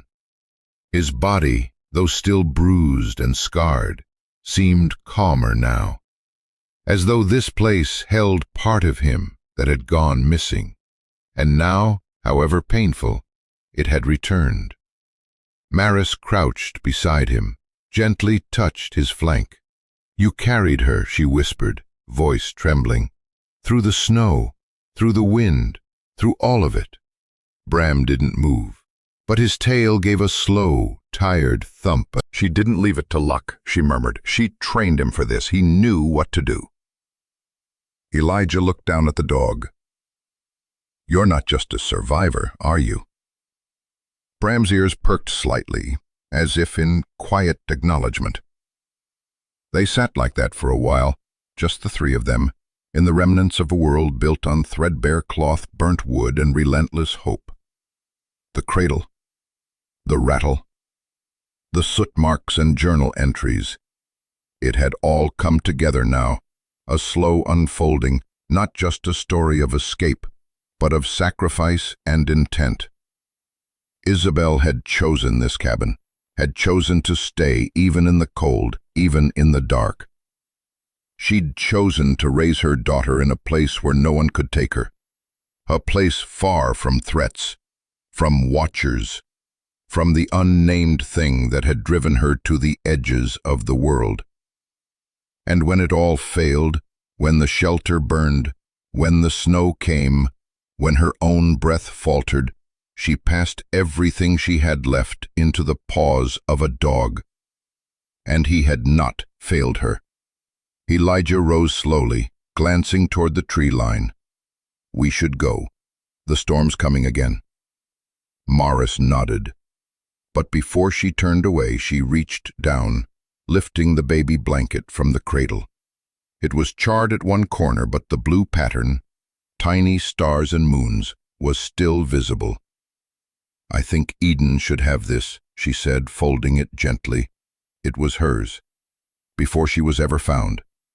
Elijah took a long breath, the kind that came from somewhere beneath grief. "She'll never remember this place." "No," Maris said, her voice catching, "but maybe she'll remember what it meant." They stepped outside, Bram following behind without a sound. As they passed the snow-covered steps, Elijah paused and looked back one last time, not at the wreckage, but at the silhouette of the cradle, half buried in light. "She wasn't just surviving," he said again. "She was loving, even at the end." Maris didn't reply. She didn't need to. Some truths didn't require answers, only the kind of quiet that lets them be felt. As they vanished into the trees, Bram glanced once over his shoulder, not in hesitation, but in memory. The snow erased their footprints behind them, but not the story, never the story. The sky had dimmed to pewter as they descended from the charred ruins. Clouds bruised with snow hung low over the mountain. Elijah walked in silence, arms full of salvaged items. Maris followed, clutching Eden's singed blanket, the one with the faded stars and moons. Behind them, Bram limped quietly, glancing back just once. At the edge of the clearing, Maris paused and laid a hand on the bark of a scorched tree. Then they moved on. Snow fell soft and silent. Photo Isabel smiling in sunlight, her pregnant belly visible beneath a wool sweater. Then the scorched dog tags. K9 Bram. The number beneath it scratched out, as if someone tried to erase a past that wouldn't forget. Then, the journal page. Smudged, stained with smoke. It read, "If I don't make it, tell her I tried. Tell her I love her." Nora pressed her hand to it like a prayer. Maris unfolded the blanket near the fire, letting it warm. She didn't want to wash the scent away. Not yet. Maybe never. That blanket was sacred now, a thread connecting mother to child, dog to duty, strangers to family. You okay? Maris asked Elijah. I thought I'd be angry. He said. But she didn't die afraid. She died protecting something. You were right. She had a plan. And she trusted Bram to finish it. Maris looked toward the dog curled beside Eden. A knot loosened inside her. Not just grief anymore. Belonging. She hadn't expected it, hadn't dared name it. But here, in this stitched-together family, she found herself not as a rescuer, not just a witness, but someone who belonged. You brought it back, Nora said quietly. What? The meaning. The story. You could have walked away. But now Eden has something to carry with her. Maris looked again at the journal page. Tell her I tried. Tell her I love her. Sometimes, she whispered, you don't need to have known someone to understand them. Elijah sat down by the hearth. For the first time, he didn't look like a man bracing for more loss. The cabin fell into a gentle hush, not empty, but full of something tender, like the silence after a lullaby. Maris knelt beside Bram and whispered, Good boy. His tail moved once, then stillness. The wind thickened outside, brushing the windows, but inside there was warmth, not just from the fire, but from something older, deeper. A story hadn't been lost in the snow, it had come home. It was just past sunrise when the sound of tires on icy gravel stirred the cabin. Bram lifted his head first, alert but calm. A low woof, more instinct than warning. Maris reached the window. A sheriff's vehicle had pulled up beneath the bare tree. Out stepped a woman, sturdy, composed, her gray hair tied back.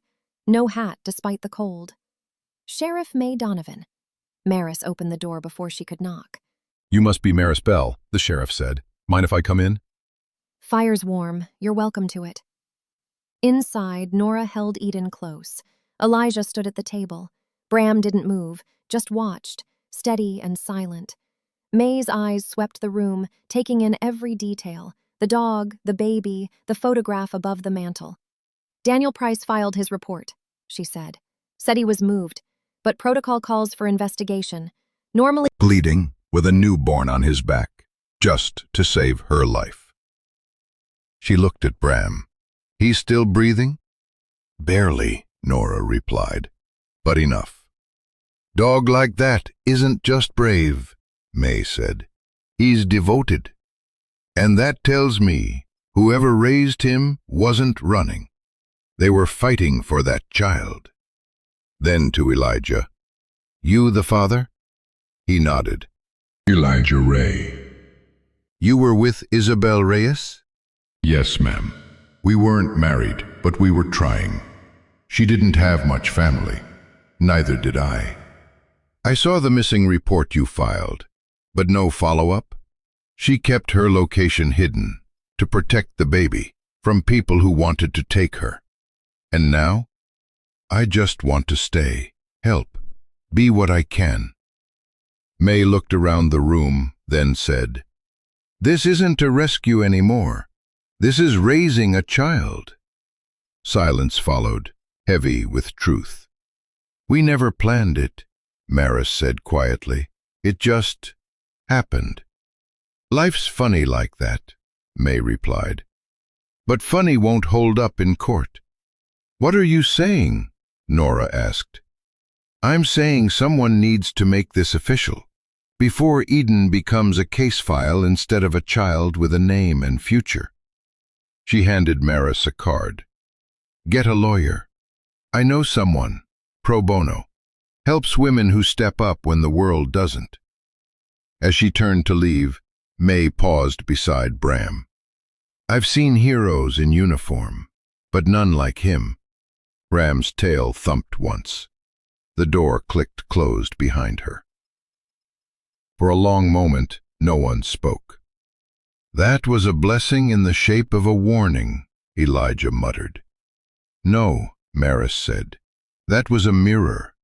And she just told us who we already are. Eden stirred. Bram didn't move, but his gaze remained on her, steady and protective. The next fight wasn't about survival. It was about belonging. Later, the kitchen table became a desk, a courtroom, a place of quiet testimony. It held a cup of tea, half cold, and Nora's steady hand as she read aloud. I certify that this dog delivered an infant child to this cabin during a blizzard in a state of medical emergency, exhibiting protective and life-saving behavior. She signed it. Veterinary nurse, retired, but not detached. Bram raised his head briefly as the paper moved across the table, then rested again. At 3:42 p.m., Daniel Price returned. "Well," he said, scarf dusted with snow, clipboard in hand. "May told me everything, asked me to see for myself, before anything went upstairs." "Come in," Maris said. "Things are clearer now." Inside, not instinct, it's devotion. He turned to Maris. "Are you seeking interim custodial guardianship of Eden Reyes?" "I am." "And you?" he asked Elijah. "I'm her biological father, and I fully support it. We're not in conflict." Daniel looked relieved. "Then we move forward." He placed a folder on the table. "This motion designates you as emergency guardian. Sheriff May laid the groundwork. With Nora's affidavit, you're covered for now. Judge's review in 30 days. "In the meantime," Maris asked, "you're authorized to protect, care for, and make decisions for Eden, legally, emotionally, medically." Stillness settled again. Maris looked down at Eden, her hand curled against her chest. A quiet laugh escaped. "I didn't ask for her," she whispered. "But she's always belonged here." Daniel nodded. "Then that's where she'll stay." He looked at Bram. "You too, soldier." A soft thump of the tail. When Daniel left, dusk had fallen. The forest shimmered with snow. Inside, the lantern was lit. Eden tucked in warm. Nora collected the cups, heart light. Bram rose and moved to the bassinet. One sniff, then he lay down again, curled like a guardian. Maris knelt beside him, her voice a whisper. "They're not taking her. Not while you're here. Not while we're here." He didn't move, but his breathing said enough, because even though they'd filed the paperwork, even though signatures were inked and plans made, what held them together came from something deeper, older than law, forged in the dark, earned in the storm, and kept in love. This wasn't just a cabin anymore. It was home. Maris didn't notice the banner first or the string lights. It was the smell. Cinnamon, clove, melted butter folded into warm bread. It drifted through the air like a memory returning home, as if Wilder had been holding its breath, waiting years for this moment to exhale together again. The snow had softened, just enough to sparkle without stealing warmth. Sunlight kissed the clapboard siding of the community hall, casting a golden hush over the town, like church without sermons, just people, just heart. Maris stepped from the truck with Eden pressed against her chest, one hand curled protectively over the baby's back. Elijah followed, carrying a quilt stitched in fading blue and pink, and one name sewn in careful letters, Eden. And Bram, still healing, still limping, but insistent on walking. His coat brushed clean, a plaid bandana tied gently around his neck, like a medal earned, not given. The town had gathered near the steps. Children, old-timers, neighbors with eyes that had seen too many winters. At the center stood Sheriff May Donovan beneath a simple wooden banner. "Welcome home, Eden and Bram." She didn't speak all. Lived, a dog who didn't give up. Murmurs moved through the crowd. Eyes were wiped, hands clasped tighter. "They reminded us what it means to belong," she said, "especially when you didn't ask to." No more needed to be said. One by one, People approached.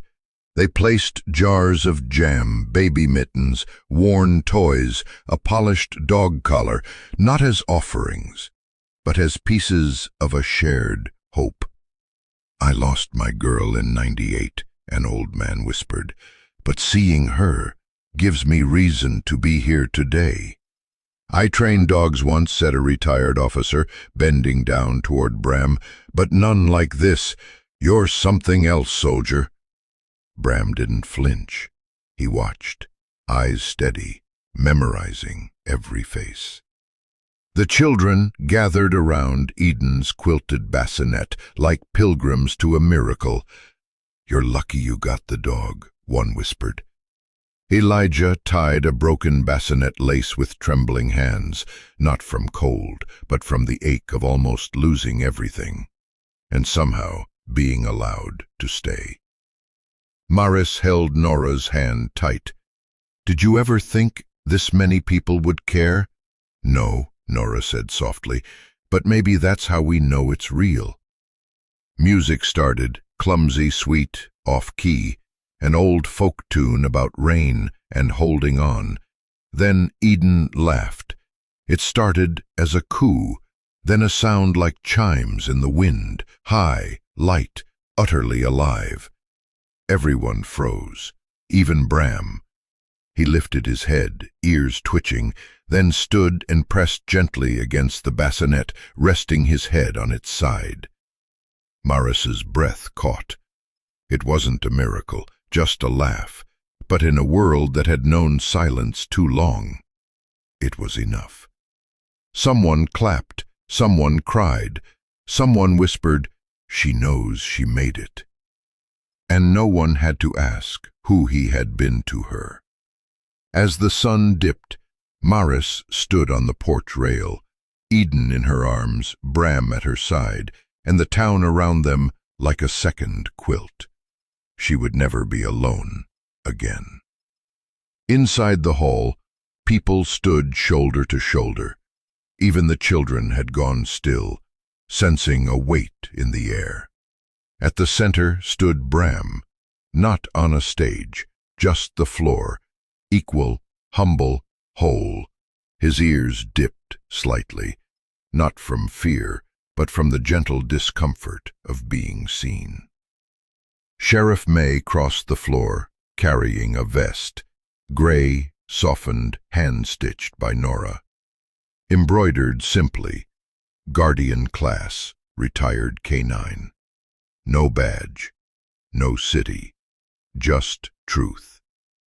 May knelt in front of him, voice quiet. "We don't know your past, or who left you, but we know this," firefighter muttered, "damned dust in the air." Daniel Price wiped his glasses, murmuring, "We don't deserve them." And Bram bowed, just his head, just enough to look into their eyes, not as hero or myth, but as equal, survivor, friend. May held her palm out, hovering. A moment passed. Then Bram stepped forward and pressed his forehead into her hand. The sound from the crowd wasn't applause. It was a breath, the sound of something heavy finally set down. Elijah stood beside Maris, holding Eden. "He's still on duty," he said, voice thick, "just not the kind you see." Maris watched Bram, heart full. "No," she whispered, "not off duty, just home." May didn't give a closing speech, just smiled and said, "Let's eat." Casseroles appeared, quilts were spread. Children ran, circling Bram with reverence. One asked, "Does he bite?" "No," Maris smiled, "only ghosts." Bram turned his head toward her, as if he'd heard, and maybe he had. Near the hearth he closed his eyes. The metal on his chest caught the firelight. It would rust in time. So would the vest. But not the memory of that storm-bound night. Not what he chose. The Wilder County Courthouse didn't look like much. 3 rooms between a bait shop and a quilt store. But that morning, with soft sun across the floors, it felt like sanctuary. Maris stood with Elijah just outside the clerk's office. Eden dozed in her arms. Bram lay at her feet, vest loosened, the way one might undo a tie after a long, honorable watch. They were here to give something a name. Behind the desk, Loretta James typed gently, glasses sliding down her nose. "She never had a certificate?" she asked, still typing. "No, ma'am," Elijah said. "She wasn't born in a hospital?" "No, cabin near Carter Ridge, off-grid," Maris replied. Off-grid. It meant more than location. It meant fear. It meant protection. It meant love forged in hiding. Loretta looked up, kind-eyed. "Mother's name?" Maris slid over a photograph. Isabel smiling, arms around her belly. Elijah beside her, awkward but happy. "And the name you want her to carry?" Even Eden stilled. Elijah's hands trembled slightly, but his voice didn't falter. "Eden Reyes Bowman Ray." Loretta typed each word carefully, like prayer. "Reyes for her mother," she confirmed. Maris nodded. "Bowman?" "For Maris," Elijah said, before she could answer. Sputtered. Elijah turned toward the window, shoulders rising, then falling, like something deep had been released. Maris passed Eden into his arms. For a moment he just stared. Then he cradled her against his chest. No tremble, no doubt, only stillness, presence, peace. "She looks like her," he whispered, "but she's got your stubborn eyes." "Let's hope she grows out of it," Maris smiled. "No," Elijah said. "Let's hope she doesn't." Loretta handed them the certificate. "Welcome to the world, Eden," she said, not to them, but to the child herself. Bram stood, sensing the shift. He padded beside Elijah and sat. "She's family," Maris said, "not by accident, not by blood, but by every choice that mattered." When they stepped outside, the sun had melted the frost from the railings. The wind tugged at Eden's blanket. Bram walked a little ahead, but looked back twice, and every time Eden's eyes followed. By the first week of March, winter began to let go. Not all at once, and not without protest. Frost still clung to the cabin windows some mornings. The creek still groaned under its icy shell, but the light had changed, less bruised, more golden. Birdsong returned, the wind softened. And at the Bowman Ray cabin, a rhythm settled in. Maris rose before dawn. The kettle whistled low as she wrapped Eden across her chest and scribbled notes. Vaccine calls for goats, cracked paws on sled dogs, Murphy's arthritic hip. Work that didn't make headlines but mattered. Elijah was already out back chopping wood. Shirt sleeves rolled, boots wet with melt, a rhythm to his swing like music only he could hear. He didn't speak much of the past anymore, but didn't run from it either. Sometimes when Eden laughed, bright and bubbling, Elijah would freeze, not in pain, but in healing. Bram followed Eden from room to room like a tired sentinel. His limp had eased. His eyes were different now, not softer but lighter, as if he'd stopped waiting for something bad to come. One morning Maris looked up from mending Eden's sleeve. Eden was stacking blocks on Bram's paw, giggling every time they fell. He didn't flinch. He just let her. Later that day, Elijah returned from the woods with cedar logs across his shoulder. "You look like you fought a tree," Maris teased. "I made peace with it," he muttered, "after negotiations." Eden toddled toward him, arms out. He scooped her up with ease now, kissed her head, and cleaned his hands with Nora's old cloth. Touch used to unnerve him. Now it steadied him. Dinner became ritual. Back. But the bad didn't define the good. It only made it matter more. On warmer evenings, Maris would sit on the back steps, tea gone cold, watching Elijah stack wood while Bram dozed nearby. Once she asked softly, "You knew, didn't you? The road, the baby, you chose." Bram's tail swept the dirt once. Something loosened in her chest, not grief, not guilt, belonging, maybe even peace. Eden grew. She pulled herself up on tables, babbled with purpose, called Bram Ba and Elijah Da. The first time she did, Elijah quietly stepped outside. Maris found him staring at the sky. "She meant you," she said. "I know," he whispered. "I think I'm becoming." She didn't ask. Sometimes becoming was more honest than being. Inside, the fire crackled. Bram nudged the door open to follow Eden's voice. The wind outside no longer howled. It hummed. That morning, Bram stirred first. He stood at the window before anyone else. His tail gave a slow thump. Then came the sound. Tires on thawed gravel. Maris stepped onto the porch, rubbing sleep from her arms, and there she was, Nora. Arms full of bags, parka crooked, scarf askew. "Delivery," she called, "and judgment if needed." Elijah appeared behind Maris, cedar dust still on his sleeves. "Be warned," he said, deadpan. "I survived Eden's rice cereal tantrum. Nothing scares me." "Oh, you're not the one I came to judge," Nora said, brushing past him. "The sarcasm suits you." Inside, she spread out toys, teething rings, and a cloth book that squeaked. "I went overboard," she admitted. "Some of this is for Eden, some of it is to keep you sane through molars." Eden, confident but wobbly, grabbed a fox plush and chewed its nose. Bram didn't object. They had coffee. No talk of past winters or custody filings. Just vet clinic upgrades, owl nests at St. Clair's, cinnamon rolls given freely to those with muddy boots. "Wilder likes people who work for warmth," she said, eyeing Elijah's shoes. He smiled quietly and rinsed mugs. When it was time to go, there was no big goodbye. Nora hugged Maris tight, the kind of hug that said, "I'll be back when it matters." At the truck, she turned and said, "You built something here."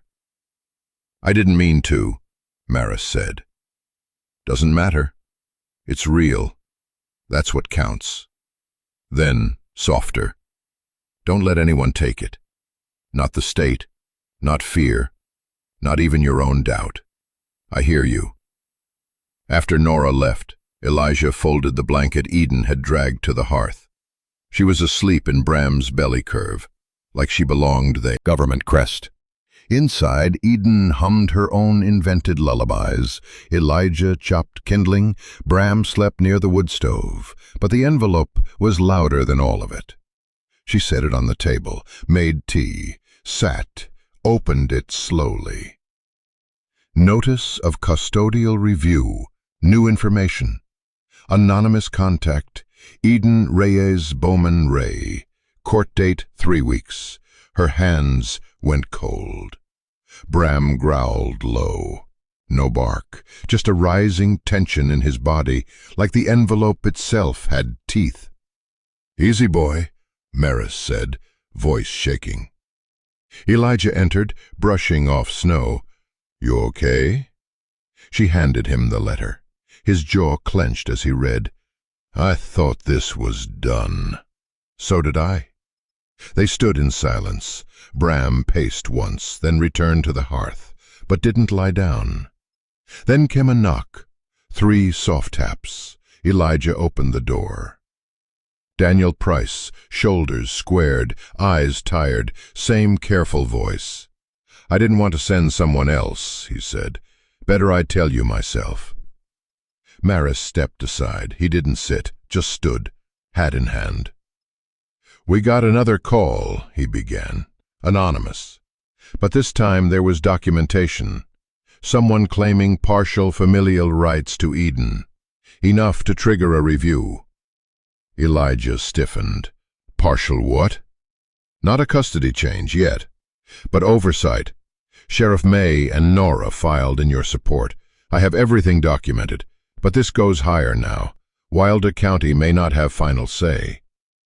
Maris fought the lump in her throat. She has a family. I know. She's safe. I know. Bram stepped forward slowly, stood beside Daniel, looked up, not aggressive but commanding. Daniel stepped back slightly. I'll file a recommendation, he added, but someone using the initials LR submitted a claim. Voicemail only. No ID. Maris stared at the fireplace. Isabel's photo still sat on the mantel, smiling, trusting, as if she'd believed they would carry what she could no longer hold. And someone who hadn't shown up until now, thought they had a say? Daniel's voice softened. Be ready. That's all I can say. When he left, Elijah turned to her. What do we do? Maris looked at Bram, still standing, still alert. We do what she did, she said quietly. Elijah frowned. What's that? Maris's voice didn't waver. Whatever it takes. Outside, the wind picked up again. Inside, Bram didn't move. He just watched the door. Because somewhere out there, a fight was coming, and he would be the first to know. Morning came softly, like the exhale of someone who'd held their breath too long. Outside, frost clung to pine branches like a quiet ceremony. Visit.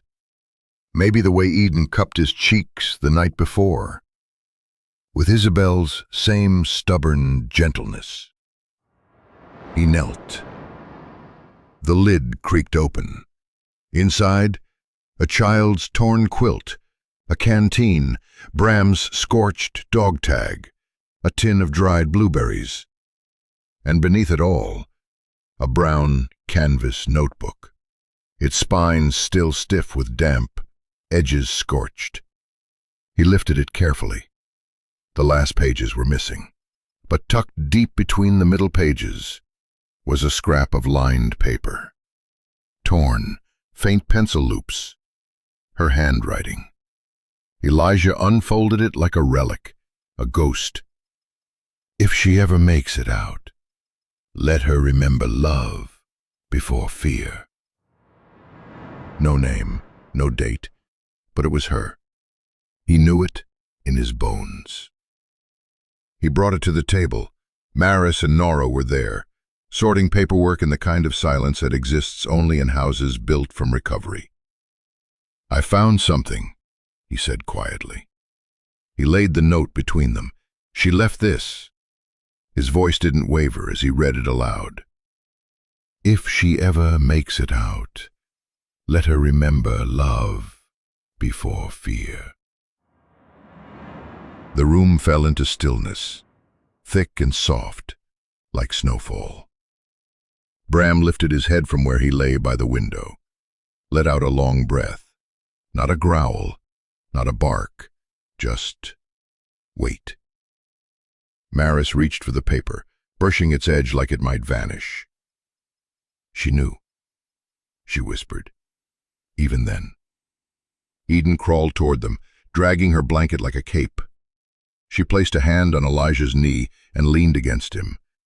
That's a mother's last prayer, Nora said. Memory before fear. Elijah nodded. She trusted Bram, because he carried that, no matter what. Bram's ears flicked at his name. Eden giggled, light and high and whole. Something shifted, a warmth returned. She's safe now, Maris said. Not a comfort, but a vow. Elijah smiled. Yeah, she is. They sat with the silence, not afraid of it. Then Maris stood and placed the note in a slim wooden box on the mantel, beside the photo of Isabel and the child she had trusted them to raise. Bram came to Eden's side, nudging her into laughter. Elijah watched them both, and for the first time in years felt no need to run. only the quiet weight of belonging. Evening fell soft over Granite Hollow. Stars appeared one by one, like old promises being remembered. Maris stood barefoot on the porch, arms folded, tea-cold silence curling into her hands. Behind her, the cabin pulsed with the slow rhythm of bedtime. Kettle cooling, wind humming through the cracks. Eden's breaths rising and falling in Elijah's arms. To the tree line. The same trail Bram had once limped through, half dead, half miracle. Now it shimmered. Maris tilted her head toward it. "It's different now," she whispered. Elijah followed her gaze. "The trail?" She nodded. "I used to see it as a warning. Now, it feels like a return. A path back, not away." Elijah looked down at Eden, brushing her hair with one calloused hand. Maybe that's all survival really is, turning escape routes into home. They stood there in the hush, the kind that follows long winters, inside and out. Maris looked at Bram, his golden eyes fixed toward the trail, watching or remembering. She bent and ran her hand along his shoulder. "You brought her home." He let out a breath. His tail swept the porch once. Eden stirred, pointed up. "Moon," she said. Elijah smiled. "That it is." Maris touched Eden's cheek. Her hand lingered on Elijah's wrist. He didn't move, just let it rest there, like something fragile learning how to stay. An owl called in the distance. A wind chime jingled faintly. "We should put her to bed," Elijah murmured, but didn't move. "Just a little longer," Maris said. So they stayed, all four of them. Not as rescue, not as miracle, but as something else. A shape formed without asking. A family made not by blood, but by choosing over and over to stay. Later the cabin grew still. The dishes were dry. Eden was curled thumb in mouth beneath a quilt. Bram had made one final round before settling under his old blanket by the hearth. Maris sat alone by the table, the amber lamp casting soft halos around her journal. The fire had gone low. She turned to the final page. A pine needle, caught in the fold, dropped into her lap. She didn't brush it away. She picked up her pen. The words came slowly. She was carried by a dog. She glanced toward the fire, where Bram stirred in his sleep, protected by a stranger. She looked up at the loft. Elijah, sleeping again with Eden curled against him. That same blanket drawn around them. Stars faded, but still visible. "And given to me by God." Her throat tightened. Outside, the wind shifted. Pine brushed against the window. The scent of wood smoke and something faintly sweet, apple maybe, hung in the room. She pulled the journal closer and continued. "Sometimes, miracles don't fall from the sky. They walk, bloody and determined, not to fill the room, but to bless it. Tomorrow would bring more, muddy boots, boiled oats, Eden's babble that made no sense and perfect sense. Elijah would chop wood. Maybe he'd smile again, just a little easier. And Bram would watch, not as a sentinel anymore, but something older, a witness of what had survived. But for now, there was only this. A journal closed gently, a fire down to embers, and a woman at peace. Not because the world had spared her, but because it hadn't. And still, somehow, she'd been given everything. Sometimes, the ones who never speak end up saying the most. German Shepherds have a way of showing up when we need them most, not with words, but with presence. In their quiet loyalty, their watchful eyes, their willingness to stand beside us through storm and silence, we're reminded what love looks like when it's unconditional.